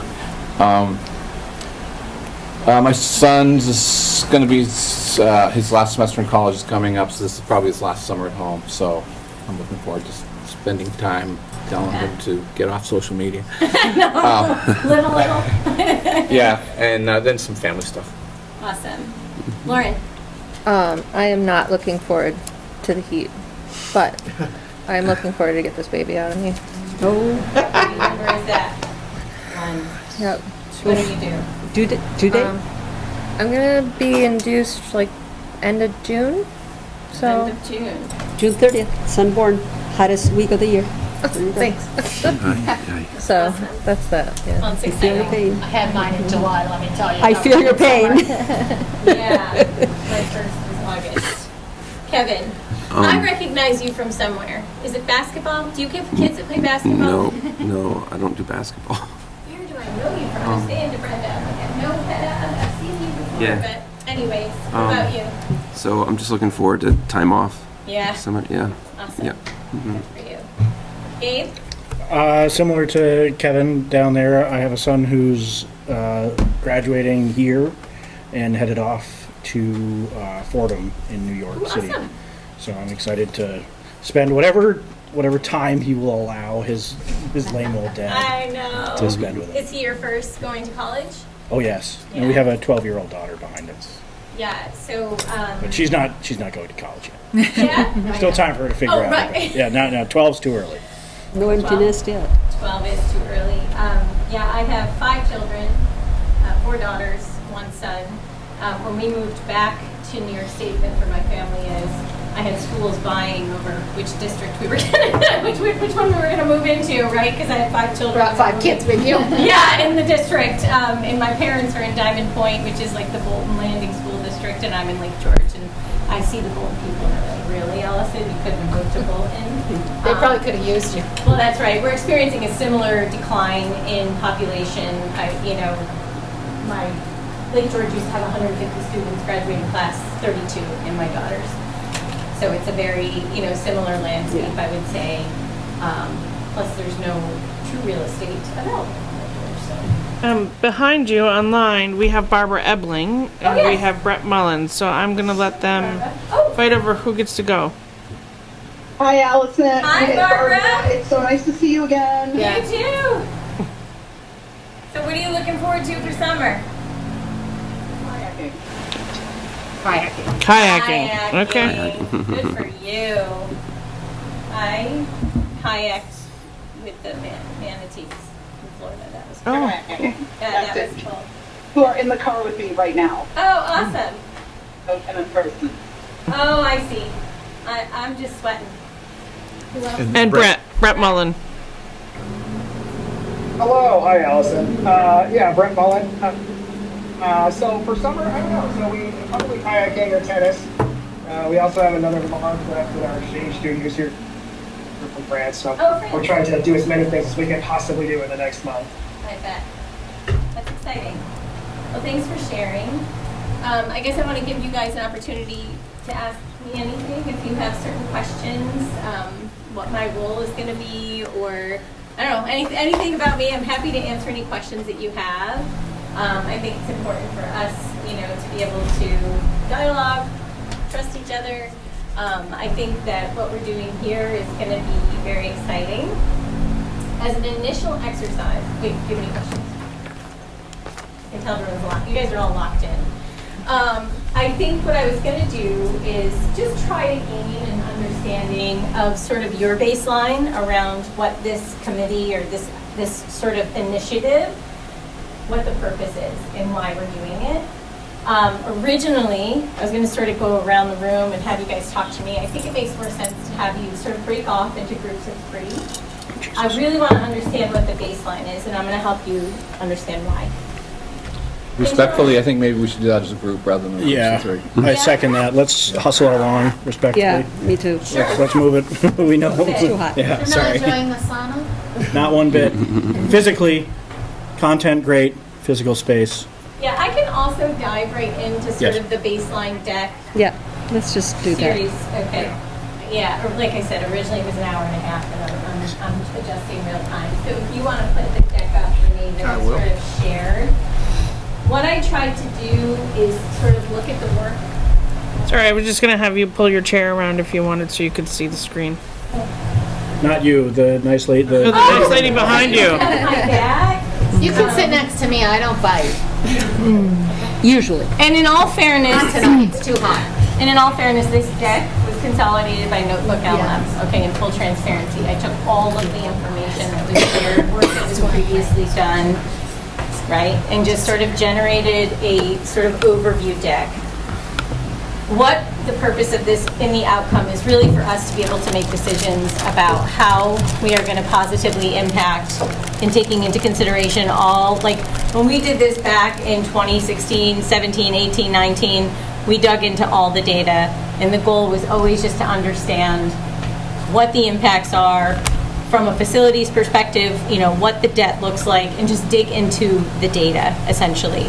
We also surveyed the community, which is something that we're definitely going to do again. We got over 500 responses to better understand sort of what the temperature was, where people saw the most impact around, looking at, overcrowding, facility maintenance, the best sort of outcome for our students. And at the time, it was really sort of that middle school model that people gravitated to, from from a flavor perspective, that was the one that people really felt that they could get behind. So as far as like a lot of the verbiage on this deck, I don't know if you guys are familiar with Notebook LM, you can't change the language. It's just sort of trying to get us all on the same page. You can click to the next slide, Renee, if you don't mind. So what I just said, you know, we're sort of fast forwarding. We're in a very similar spot that we were back in 2019. The groundwork was laid. We did a lot of, you know, sort of the base work, a lot of community outreach, a lot of community engagement. This is where, you know, as far as the board is concerned, working as a team of 13 is very different than working as a team of 1 or 2 or 3. That's where our success came. We really worked to meet the community where they were as opposed to asking them to come to us. We did try that initially, come to the meetings, talk to us, let us know what your thoughts and feelings are. That was a lot more challenging than actually meeting the community where they were at. You know, we got over 500 survey responses, clear triggers were identified, you know, sort of declining enrollment, aging infrastructure.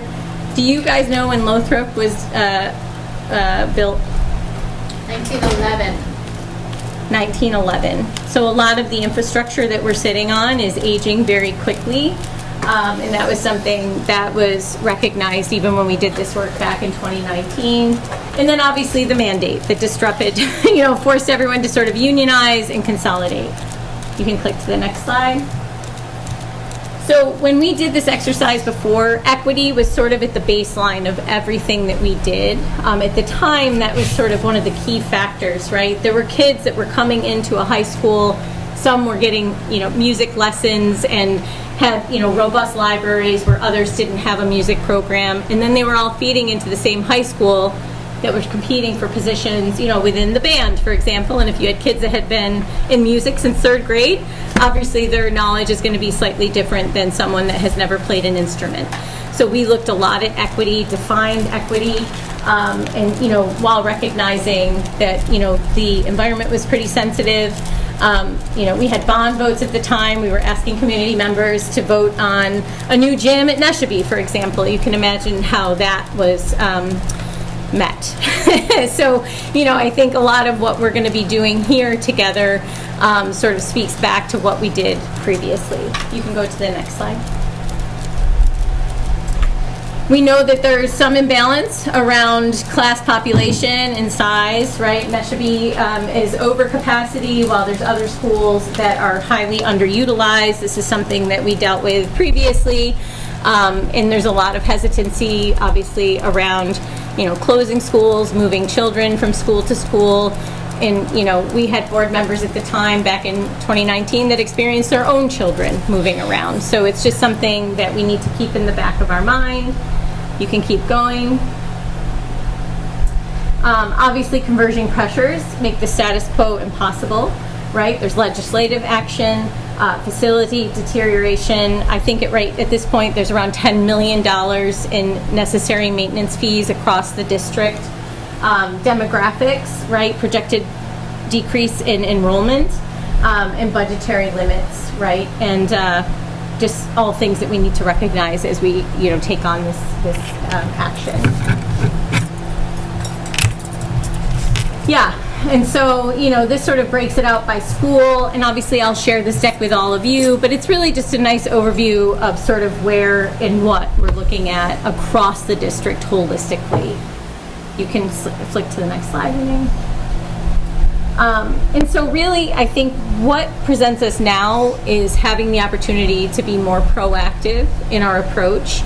At the end of the day, you know, I met with the team before this meeting today. In 3 years from now, likely the ability to have our own voice and make our own decisions and engage the community in those decisions is going to be much more limited than it is now. And I think the goal of this is to get ahead of, you know, sort of having to just do what is being told for us to do, as opposed to, you know, having that opportunity to really make informed decisions on behalf of, you know, our constituents. This just digs deeper into Act 60, Act 68, and then you can go to the next slide, where we really land on sort of this evaluation of the grade 6 through 8 consolidated model. And you can leave it here for 1 second. I think that you know, based on all of the work we did before, we know at the time the community was open to this more consolidated model. I think where our work sort of lies is trying to help the community understand what makes sense and why, looking at the collective debt, the collective maintenance, right, that needs to happen, and sort of building that story for long-term success across the district. And I think that as a group, we need to figure out how we can sort of come together and work towards this goal, or whatever the goal is, but based on what we heard, and we're going to gut check it again, that collectively the extended community is most bought into sort of building this consolidated middle school model, not only based on facility. When I say we looked at every single possibility, moving kids here, what that capacity would look like, looking at facility maintenance, looking at, I mean, it was exhaustive. So I think at this point, the idea, in the time that we have, right, is to really be able to nail down what our direction is, and then how do we get our board on board, our internal community on board. I was listening, obviously, to, you know, what was being communicated, and I realized it's one piece of the puzzle, right? But this was something we even dealt with before from an internal perspective. At the time, I know Jean went and had, you know, coffee hour with teachers in schools. So we had built sort of this whole internal communications model and external sort of community engagement model. So I think at this point in time, it's really just nailing down sort of what our alignment is, and then, you know, executing a path forward. So you can, I think that's probably good for now, Renee. How, like, I guess I'm just trying to get sort of a benchmark on sort of where everybody is, and thoughts, and like, what are your friction points? Yeah. So the board approved moving forward with the middle school model. Oh, awesome. Yeah, so we're already there. Oh, perfect. What we need to do is get this out to the community and get the community's buy-in. Right. So that is a perfect segue. Yes, Fernanda. I guess I have a growing concern that this plan isn't going to be able to be successful until we fix a few of the other problems underneath right now. Okay. And that includes trust of the community in our system. There right now, there's a lot of criticism and bad feeling for everything we do, and what is, we think we're being transparent, they think we're not being transparent. There's a trust issue that until we fix that trust issue, I would put nothing forth, because it's going to get knocked down. Yes. There's no question in my brain. So I feel like we need to fix some things, we need to repair some things in the foundation before we decide to move forward on a plan. That's just the way I'm seeing it, and I'm feeling it more so after tonight. Yeah. So I have some ideas, some initial ideas of how we can start to sort of engage people and, you know, ease some of that friction. I'd be curious to know if this group has thoughts on what that might look like. You can take the slide deck now. I think your deck needs radical revision. The $10 million was a 2019 estimate. Yeah. That was a low ball then. Sure.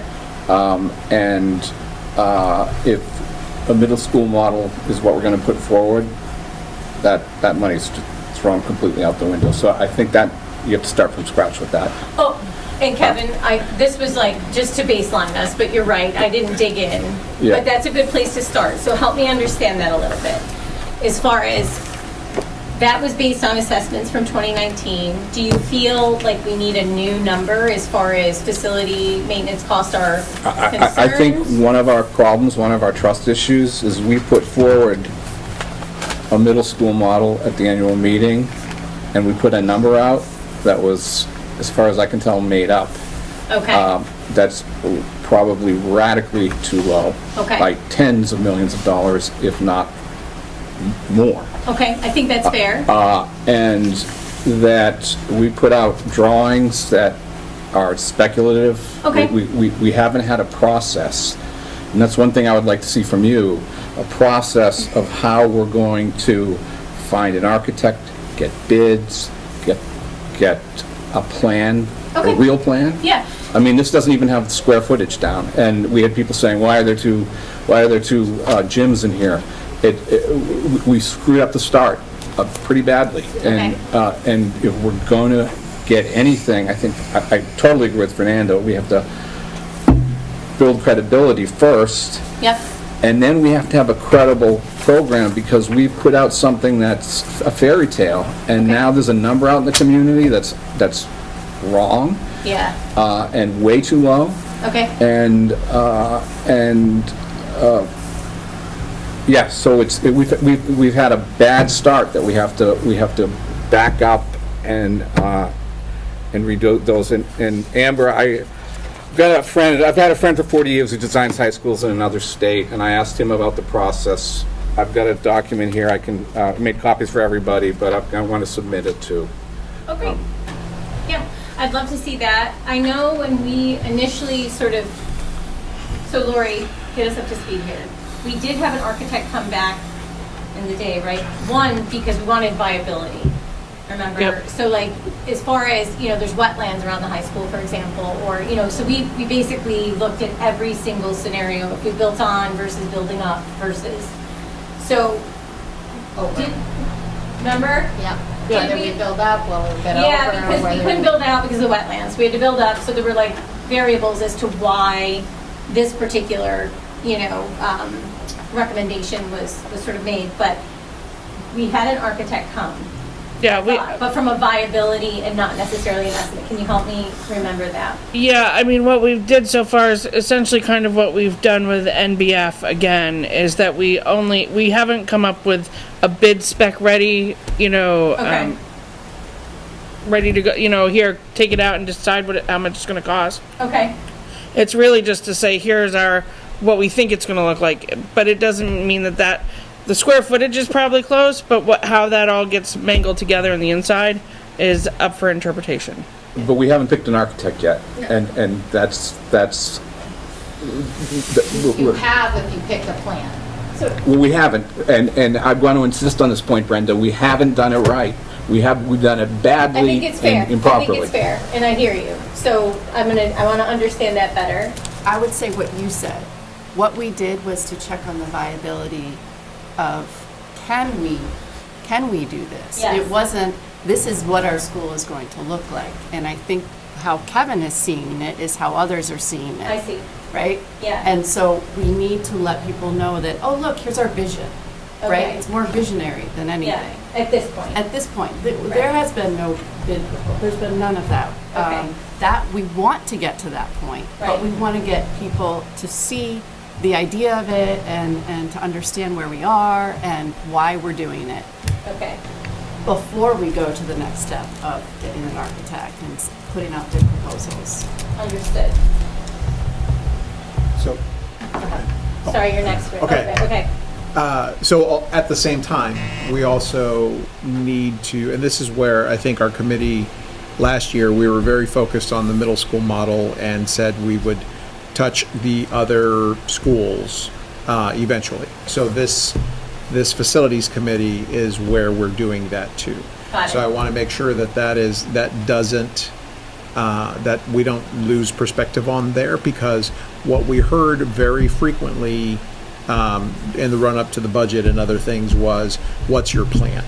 Okay. And so people, I think, if we're out there doing focus groups, if we're out there doing surveys, and we're inviting people to join us along the way, and we talk about how pressing down on one part of the system causes other parts of the system to go up and vice versa, that's, I think, going to be a critical component of this as well. Got it. I'm going to go with Jessica and then you, Kevin. Thank you. Yeah, so I'm kind of reflecting on a similar line to Renee, and really picking up on the point that Fernanda raised, which I think is really key, which is that because we're sort of in a place right now where there's a lack of trust from the community, and yet people, including Natalie, have invested a tremendous amount of time and effort, and you have in coming up with these ideas and plans and visions. It brought me back to when I studied negotiation in law school, there's like a wonderful articulation of a sort of different vision for negotiation, right? So oftentimes people go into negotiation thinking, I bring my position and they bring their position and we battle it out until we see whose position wins, right? But a far more effective way to negotiate is actually to lead with your interests. And I think that that is what, when I think back, so I'm a new member on this board. I was just elected in March, but I was attending the meetings through a lot of the fall to kind of gauge whether this was going to be a good fit for community service for me. And there was a huge kerfuffle here, which I don't know how much you know about or followed, around the potential closure of a pre-K program in Pittsburgh called Caverly. And it's a beloved program, but also one where there are legitimate interests raised by the administration and the board, you know, including the lack of availability of the integrated arts to those students, security concerns, administrative burden. And when I think about how the news about the Caverly closure got out there, what got out was a position, right? The position was that the budget eliminated Caverly. Right, and what never really got out were the interests. The story. And the story. Well, the interests. Like, what was the board was not after Caverly because, you know, we obviously are composed of many people who love and appreciate Pittsburgh and want all the best for the preschool children there and the families there, and want all the best for all the kids in our district and all the families in our district and all the taxpayers. And so, what I'm thinking about as we start to think about the middle school model is kind of balancing all of the energy and attention that has gone into coming up with potential solutions and providing the details that we need to provide about them with starting the communications and like continually returning in our communications, both internally and externally, to what are the key interests.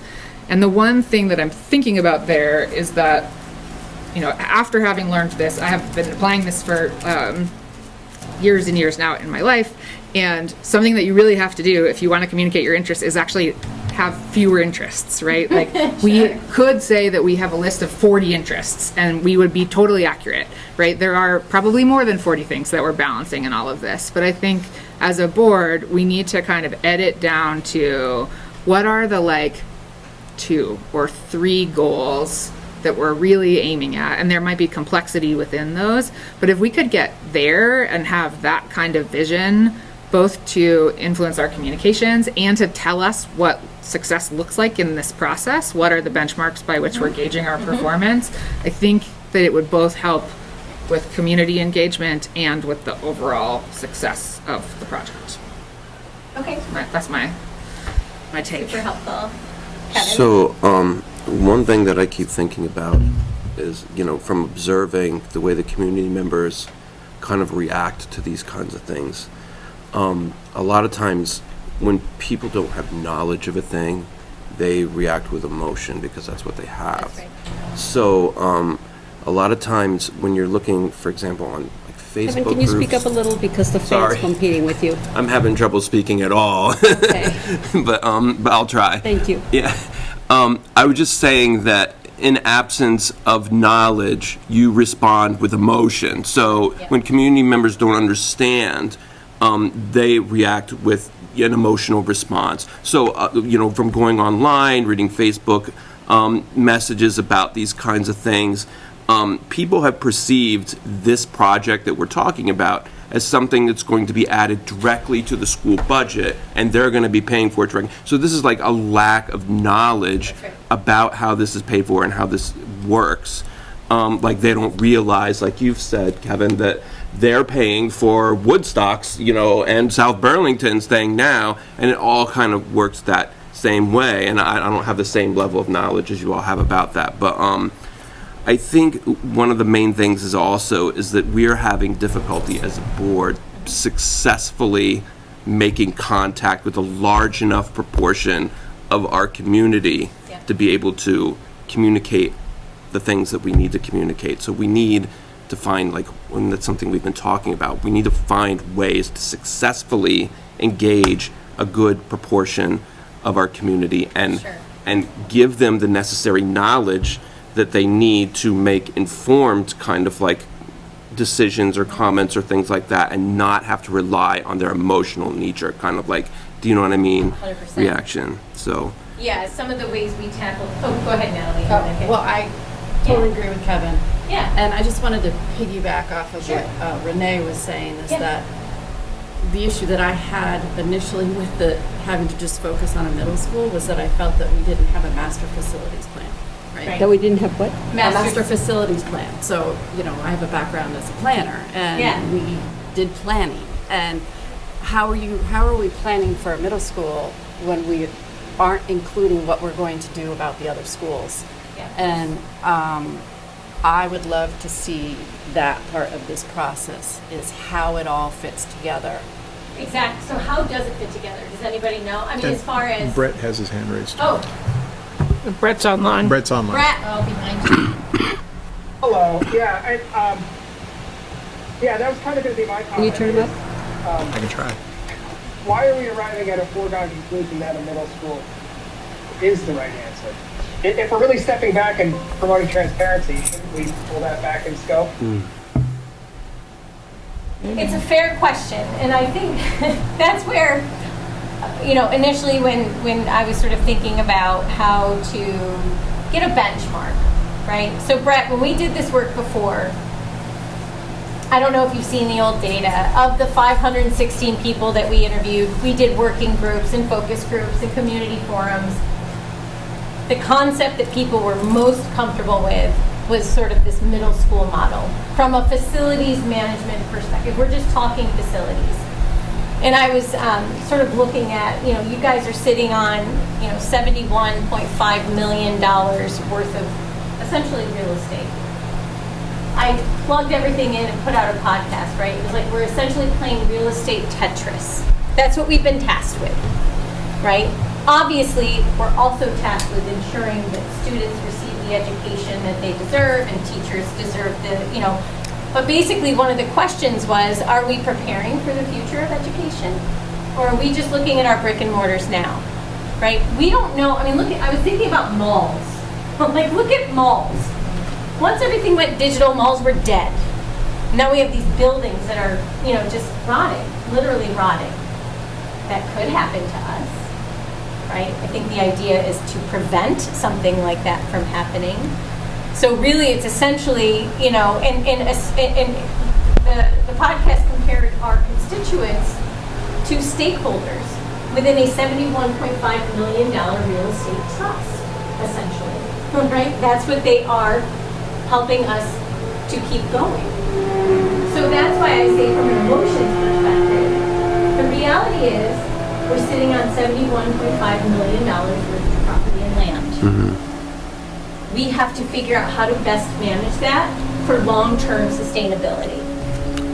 So the long-term sustainability piece, I think that there is also, going back to kind of the community piece, there's a lot of people in the community, maybe not a lot, but some, who have the idea that this district is no longer going to exist because of the things that are happening with the Act 73. So, like, why are we investing money into upgrading the facilities when it's a foregone conclusion, not correctly maybe, Sure. you know, but that's the feeling, the Right. fear, the anxiety, that it's a foregone conclusion that this is not going to be an entity within the next few years. And I've heard that said about other school districts around us as well, that there's a belief that this district or that district is no longer going to exist.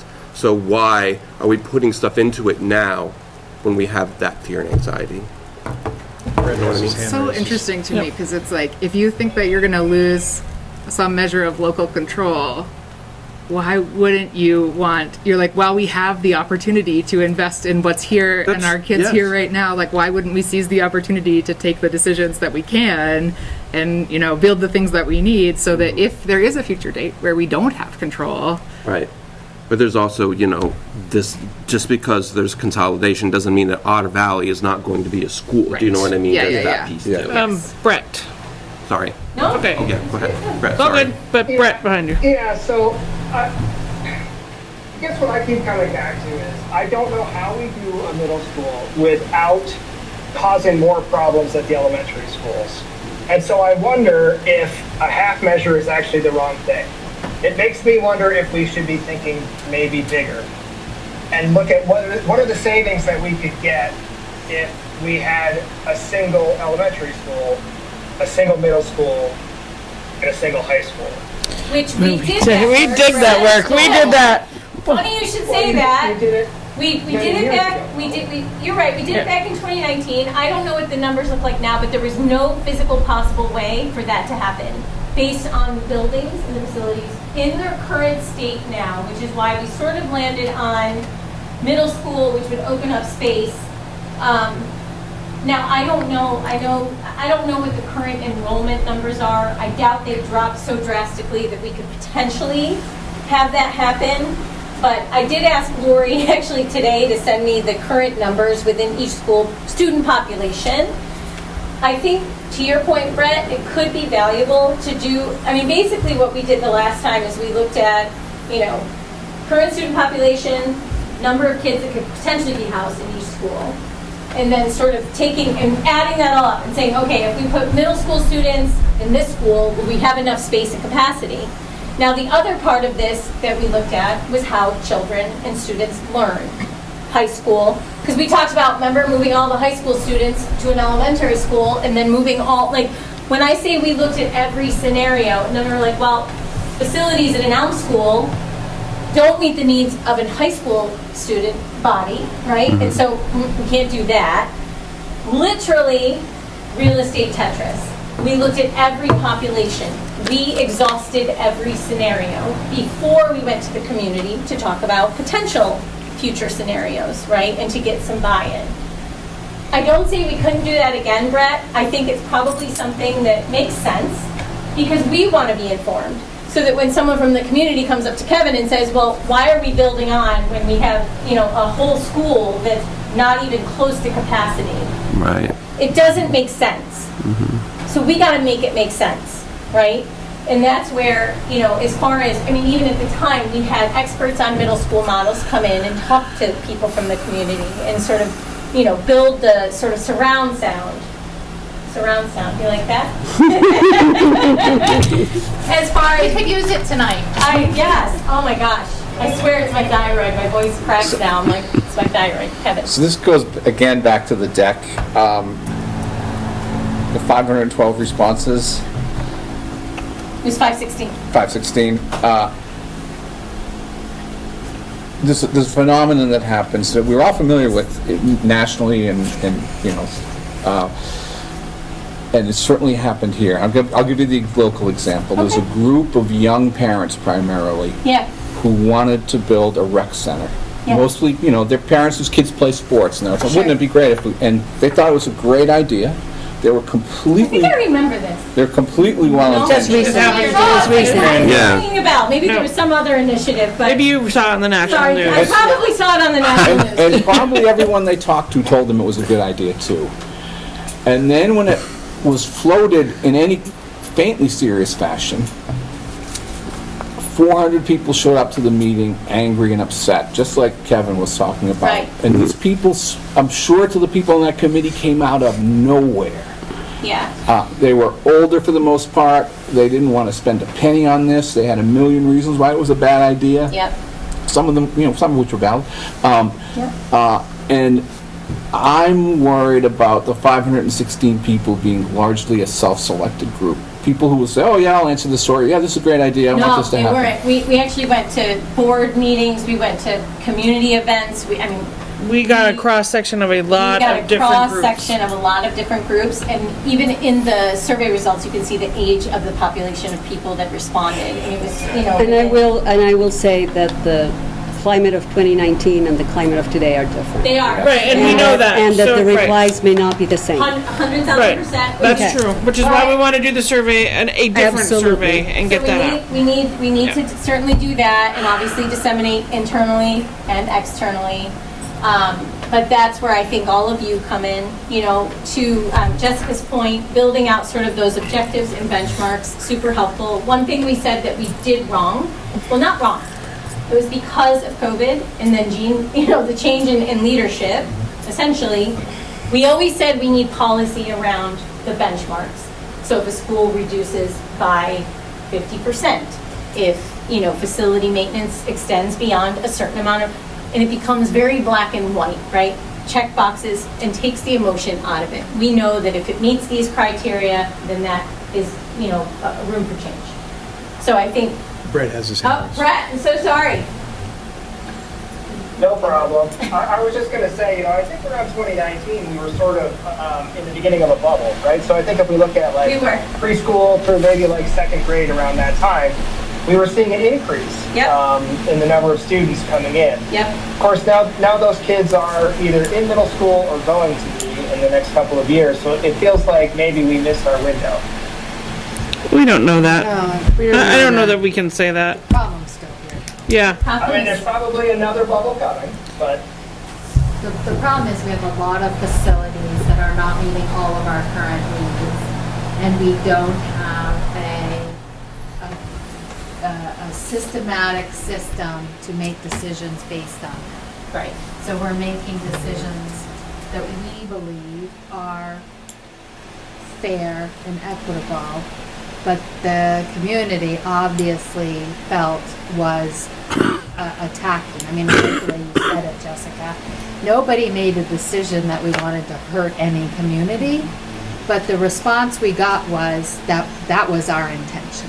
So the problem I think, problem I think that we have right now is that policy that tries to take away emotion feels that we're not listening to the community, that we're not supporting the community.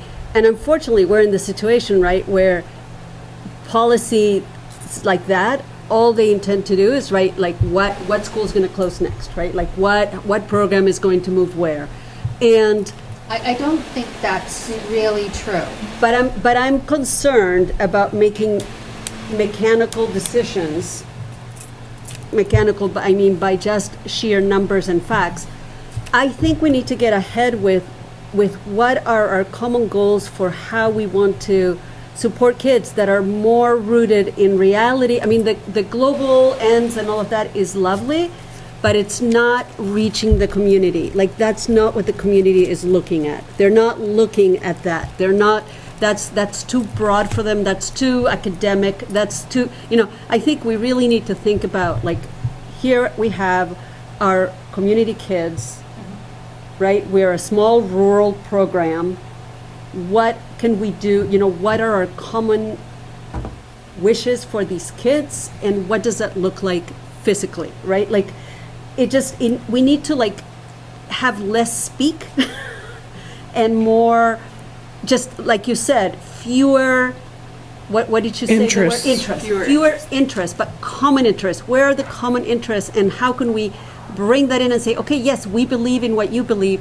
Now, this is what we think we can make, how we can make it happen. I think we've gotten way too, there are too many words, too many things that we're attaching things to that are losing our connection to the community. And I speak from somebody who's lived that school life, and I know kind of where we're going, but I've also seen this trend, right, that what you're saying is no different than what the next district is saying. It's no different than what the next district is saying. We're using very common language for creating the rationale for the work we're doing and the support we're doing. And it may be right, I'm not saying it's wrong, but it's too lofty. It's not reachable to most of the people, particularly, certainly not reachable to the parents, to the people in the community who don't have kids. And we're losing that idea that we're building a society and that we all support everybody's kids, right? Like that reality is getting lost in the fact that people can't afford that anymore, right? Like it's getting harder to afford that. So we need to bring that back somehow. We need to bring back the idea of, like, these are our kids that we're trying to support. What is your interest in your neighbors' children, in the people, in the kids who are going to grow up to support you? How can we, it has to be more grounded. I feel like it has to be more feet on the ground. And right now I feel like we've gotten very lofty in this communication, and we attach many decisions to things that don't reach the people that are voting our budgets or supporting our ideas. And I think that's where those conversations kind of get totally veer into directions that are not our intentions at all. But that's how it ends up being, you know? And I understand we're trying to build systems, but in building systems, we are losing people. And we're losing connections to people. And I think we just need to tread that really carefully. And that's why we're running the strategic plan concurrently with this, and it'll take longer because we need to hear from not just the people within the system, but we need to hear from everybody else as well. Because this, as much as we want to be able to, be there, build the relationships, we have to make sure that that system that's built on relationships is taking care of everybody. Because sometimes when we just listen to it's not taking care of everybody evenly, and that should be our goal. Yeah, my concern is focusing too much on the decisions that the community makes based on emotion, right? Our board needs to make decisions that are strategic and that are based on some facts and evidence. And so how do we present the information to the community that has some emotion to it, even though it's like this, that's the risk, you've got to take this risk. We've got to do this step, and it's a really hard decision. How do we... That's the role of a public servant. Right? We have to try to bring that to them so that they can feel it like the way we feel it. Right. And it comes back to interest, I would say, sort of finding that commonality. But I think, to Natalie's point, the tricky part is where this board sits is where the rubber meets the road, right? Like, decisions have to be made based on budget constraints. But, when we did this before, each of the board members had scripts, right? Because we need to be aligned in what we're saying and what we're communicating. If half of us are on board and half of us are not, that's where we need to find our common interest and commonality as far as what the path forward is. But each board member went and spoke at town meetings, select boards. Like it was a very sort of cohesive, collaborative effort to be able to have those conversations, to have that in-person communication, and sort of take it out of this, this boardroom and into the communities. Back when we did it, looking at community events, and that's why I say, for the most part, people are going to come to you when they're angry, when they don't agree with what you're doing. Not many people come, when they, it's just human nature, and that's okay. So that's why when we did this before, we sort of identified opportunities to meet our community members where they were at. We all went in with a very similar message, identifying what those common interests are, what we represent and why, but also having it rooted in fact. To Brett's point, maybe we need to resurrect, looking at all the facilities, making sure we've done all our due diligence so that we can fairly say, listen, that's why when, can't we do this? I know we can't, because we looked into it, and here's what we're proposing and here's why. So, I think between, I don't know how we bring that back, Lori and Brenda, but it sounds like we're going to have to sort of do a similar exercise where we looked at, a debt by building. We looked at, and basically exhausted it. Because I understand why we would need to do that. We did it back, now 7 years ago, which is insane to me. Like, where does time go? But it sounds like what I'm hearing, and I will recap, I want to process everything, but I'm totally aligned, that we need to get community sort of like I said, it's human behavior. We need people to feel and understand what we're doing. Kevin, I fully appreciate that we need facts, dollar amounts, that's why we sort of started that process. So Lori, I don't know what that process looks like, but I do agree that if and when we sort of say middle school model, we can only build up, I think that there's some mindfulness around the time and effort it takes to go into a bidding process. But I do agree with Kevin that we need some hard numbers, right? We need to be able to understand that. before we even put it out as a possibility. That's why we did this viability. We knew the wetlands, we knew this, we knew that. Okay, tell us what we can do so that we can then educate the community on what the options are. So I really like a lot of what I'm hearing. Jessica brought up some good points about, intent. Yeah. You really get on board that the buy-in is the same. We're all here for the same reasons. Educate that. I also want to mention that it's important to use the KISS theory in our presentations. Keep it simple.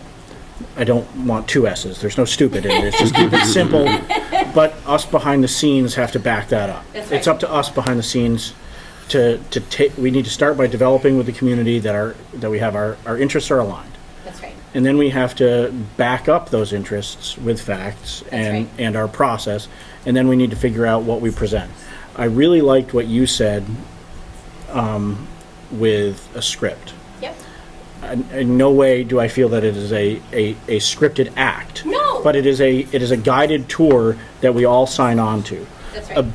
I believe, and I think it's hard for anybody, even folks on both sides of how that went down, that Caverly was an outreach nightmare. It was an uncontrolled outreach nightmare.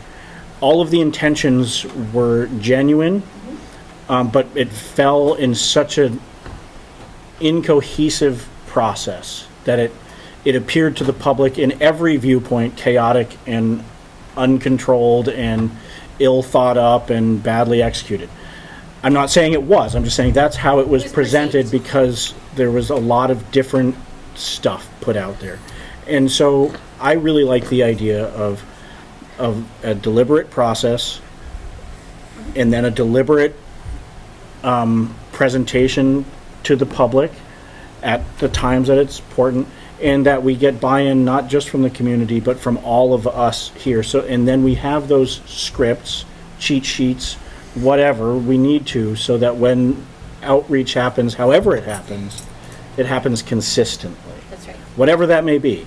And I may not agree with where we consistently land personally, but I know that the community of which I represent, that's our unity. That's our items that we've determined we have shared interests in, and we back those up consistently across the board, and that's going to get us where we need to go. I also think that I want to back up, I think Brett mentioned it and maybe Kevin, this is a facilities conversation. This isn't a middle school conversation. That's right. And we're tying together lots of pieces, and every piece has lots of little tentacles. And we've got these situations where when we sort of reach out to the community unintentionally to get their opinion, I think you sort of touched on it, is that there's these endless tentacles of information and choices and selections and stuff where the community isn't diving that deep. That's up to us to dive that deep. That's right. And then present to them, there's 800 fingers, but we need to present to them 5 of the reason of where it's going, and then start to get their mood from there, and it develops from there. And I will end by saying I would just like to get an idea, because it's getting late and it's going long. What is this group? Where are we going with this group? What is the next step? Let's keep this rolling, even though we love to talk all night. Let's get to the next. I just wanted to just add one more thing about just kind of this work that we're doing versus the community perception, or even the community's, like, their priorities, right? We've heard a lot over the months about, we have like top-heavy administration. We hear a lot about social emotional skills or like feelings about the district from students is not where it needs to be. Academic achievement is not where it needs to be. And I think that maybe there's a perception that we're placing this ahead of all those other priorities, and we're focusing on this. And I think that perhaps people are frustrated about that. So we have to find a way. I think we have to realize that it's like your 5-pronged approach. Yeah. It all goes in, it all feeds in together. Mm-hmm. You need to have nice facilities in order for kids to have a good, decent academic learning you need, it's kind of the same thing with the state right now. They're all focused on educational funding, but if they don't work on healthcare, then they're not going to fix education. And if they don't fix infrastructure, we're not going to be able to, drive our roads or pick up our kids. And if we don't have housing, we're not going to have kids. So, and they're not paying attention to it that way. So maybe we can show them how to do it right. Yeah. But I think also there's a way to if we have looked at, taken that information in and we've come to the conclusion as a board that the most urgent next step is a major intervention in our facilities use and planning, that then we just have to reflect all those other interests that we did consider in how we talk about the facilities, right? Like Lori said, we can talk about the facilities as you can't do social emotional learning without a room to do social emotional learning in, right? And right now those rooms are full of mold. And this is what we have to do to get kids into clean, safe rooms so that they can do what they've got to do. In my KISS theory, that's where we bring it to KISS. Yeah. Where we condense that narrative to one that is digestible, logical, factual, without giving a lot of choose your own adventures to the public. Right. But that's the hardest work there It's very is, hard. Right? It's very hard, but I think... My dear friend who's a lawyer always likes to say, here's the work product. Sorry, if I'd had more time, it would have been shorter. Yeah, that's what this group needs to get to, so that when we do release these things, whatever it may be, whether it's talking points or asking the community for this or that or telling them this, we need to get there deliberately and have that ready with the why, with all the reasoning. So let's talk about can we talk about next steps? So I was going to say, let's move this forward with Allison and say that's why you're here. You're here to help us get this to the community. And what are the next steps to do that?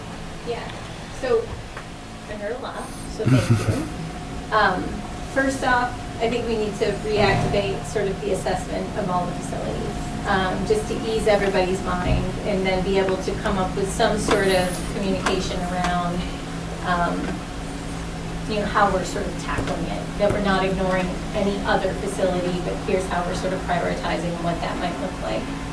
I also heard that there's a pretty prominent need for community education, and sort of what that initial, so don't lead with the middle school, lead with maybe, input, building trust. I'll think about that, but I think that's certainly something we need to do. We also need to align sort of on what our key interests are, right? And sort of build that narrative for us so that we can all align on what that is.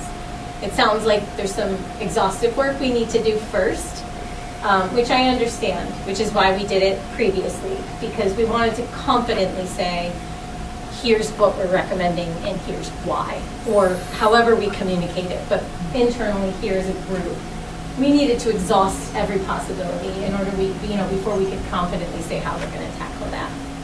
So I think that, as an integral next step, I'll start thinking about a sort of a communication piece around community engagement and sort of starting that initial conversation. I do think that data input is always helpful. My initial recommendation, not necessarily from do you want a middle school? That wasn't the idea around some type of survey. It was more, just to start to engage and get some friction points and understand, where some of that frustration is. I'm not sure what those questions are yet, but I think that it could be helpful to start to gauge and understand, where as a benchmark the community is. So I would see that sort of we can survey people multiple times. We also did, I think that there has to be both an internal and external sort of initiative, right, for alignment with staff and students. And then also we have that external community piece as well. So I think coming out of this meeting, obviously this was sort of an information gathering for me. Right? I think I talked to Lori about a week and a half ago, and I think I was looking at decks while I was driving over here just to make sure that, I had the information I need to sort of ground us tonight. But I think at the end of the day, we just need, I will sort of map out next steps and make sure that everyone is aligned with that. But first, I think it's educating the community. I think it's digging into sort of that exhaustive facilities. I looked at the deck, it was more like, okay, we know at Lothrop we have 40 students, capacity is 150. What if we added these students together and moved them here? And then could we, potentially accommodate students within this facility? That's the type of exhaustive work I'm talking about. I was actually going to have Lori talk about the success of stuff that we did back in the day, things we predicted, bonds we resolved, communities that we, donated schools to. There was a lot of work laid, a lot of groundwork laid initially that we can maybe build on, here. Cavalry, I'm not excited about that. We'll try and figure that piece out, but I think it's constantly just beyond being transparent, having that human connection and making sure. As a board, I want you to start thinking about community events that are up and coming, where you can start, sort of meeting community members where they're at. Not necessarily sporting events per se, but, we set up tables at the Harvest Festival, at places where the community is, where you can sort of welcome that conversation. I'm not saying we're necessarily ready for that now, but I think as we get aligned and we talk about, sort of what our common interests are and have that sort of scripted. And when I say scripted, to your point, it's just talking points. But you guys get hit up in grocery stores and at the plant shop. It's hard to get sort of ask questions that are very relevant without, making sure that we're all aligned.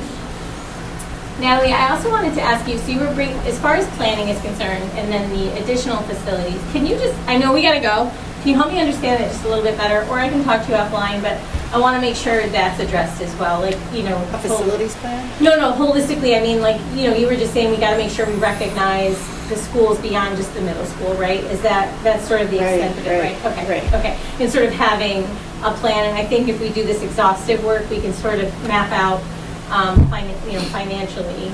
And then I think it would be helpful too for all of you to think about sort of those misconceptions that you're hearing about around either legislation, entire districts closing, how different legislation is going to impact us. I would just like to better understand sort of some of that noise that you guys have been hearing, because it'll help me start to think about sort of that communication component around how we're going to start to just ease into, connecting with the community.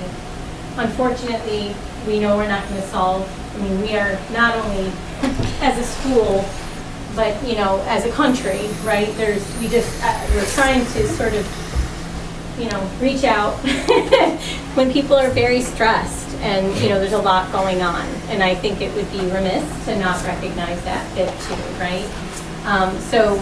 And even back, again, I hate to keep saying back when we did the work before, we'd even thought about community events where we can, bring seniors into our schools and sort of utilize our spaces to open up beyond just, families. How do we get people in? Because obviously those same people are also voting on bonds and school budgets. And I think that there may be ways to get creative a little bit. But at the end of the day, I think it was just our most success was, sort of rooting in the facts, being able to communicate, and then having that two-way engagement. We did, the working groups were great. People were really engaged, I thought, when we did those working groups. We sort of did our survey and then we brought people in to talk about it. So, it may be just piggybacking on some of the work that was successful before, but also, finding new ways to start to have that two-way dialogue. I think that, by the way, thank you for saying that I was Mr. Facts and Rationality, because everyone in this room knows that I can get pretty worked up. Yeah. But I think that emotion is not a Tetris. This is an emotional process. One of the things that the preschool fiasco had in common with the Neshabie gym and with some other things is that in Vermont people think about towns first. Yeah, I know. You're right. And that is a big obstacle for us to say, we've got this wonderful plan, but we're going to move 100 kids from this school to that school. It's not going to fly. Or it's going to be a very hard sell. And then the other thing I think that we have to remember, I think everybody does, but it's worth saying out loud, is that we're driven by emotion too. That, Of course. that, you know, in my email to you, I'm going to elaborate on this. I was in the wealthy suburbs in Boston over the weekend and driving around and thinking, what's a kid in a trailer in Leicester? How are they going to compete with these kids? That's what drives me, because I swear to God, we might have Abraham Lincoln living in that trailer in Leicester. How do we get that kid to greatness? And that's the emotion that drives me, and we can't think just as a testus, we have to think about things like that. Yeah, I don't disagree, and that's why I said even, you know, before it was all based in equity, Kevin, you know, like, how do we create that equity, you know, within our district? And then to your point, positioning, you know, these students to be able to, you know, fight for those schools and you know, just to be able to live, you know, the best life that they can. So I think it's all fair. I know. You know. Sorry. Yes. What? Cut me off. I got this. I know. I got this. All right. So as a next step for me, I'm going to just sort of consolidate all of these thoughts. I'll get the minutes. I'll read through. I will communicate. We can communicate via email, right? Yeah, absolutely. Okay. Yeah. We'll keep this work moving, but definitely there's a community engagement piece. There's you know, sort of a board alignment piece. There's some exhaustive work we need to do around data. You know, and I think we still keep the June 20th date of going around to all the schools together on a bus. We won't do any of this work on June 2nd. I'll be honest about that. But June 23rd would be our next meeting. And we can decide, we might decide what building we want to go to instead of being here.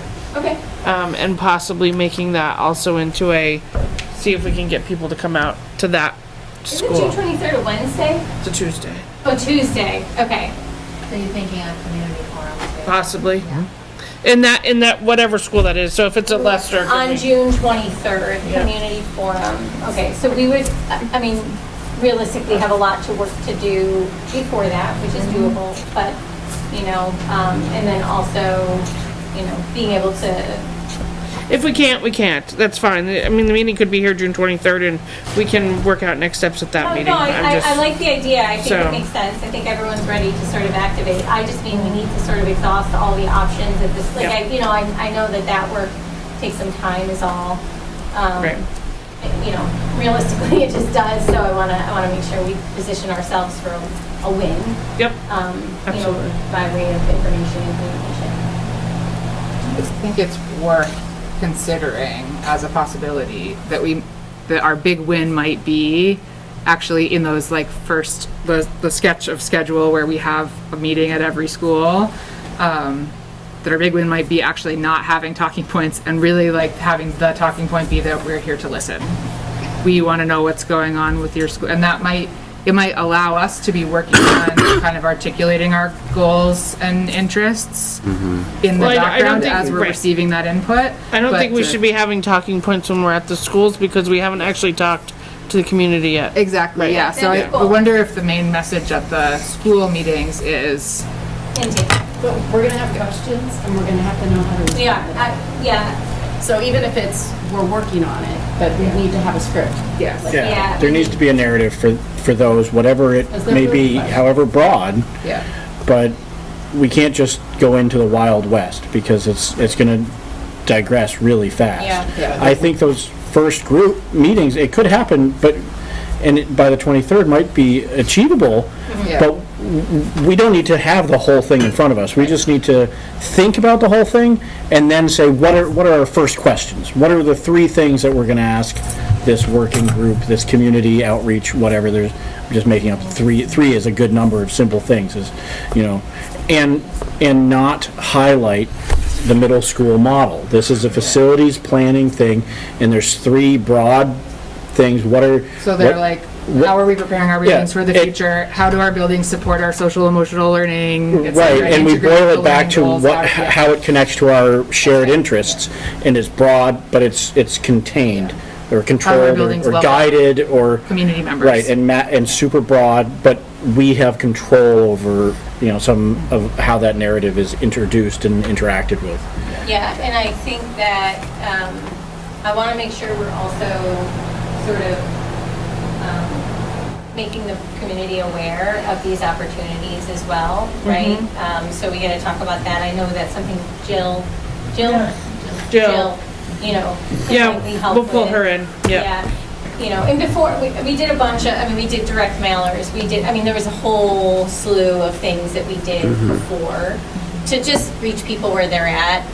And, direct mail, people look at, what's coming in their inbox. So I'll think on this for sure and, sort of communicate. I think I'll have Lori share my email. I still want to understand why, perfect, why you became a member of this board and what some of your hopes are for what you're going to accomplish here. And then I'll take a look at the meeting minutes and I'll be in touch with Lori and she'll disseminate out sort of what proposed next steps are.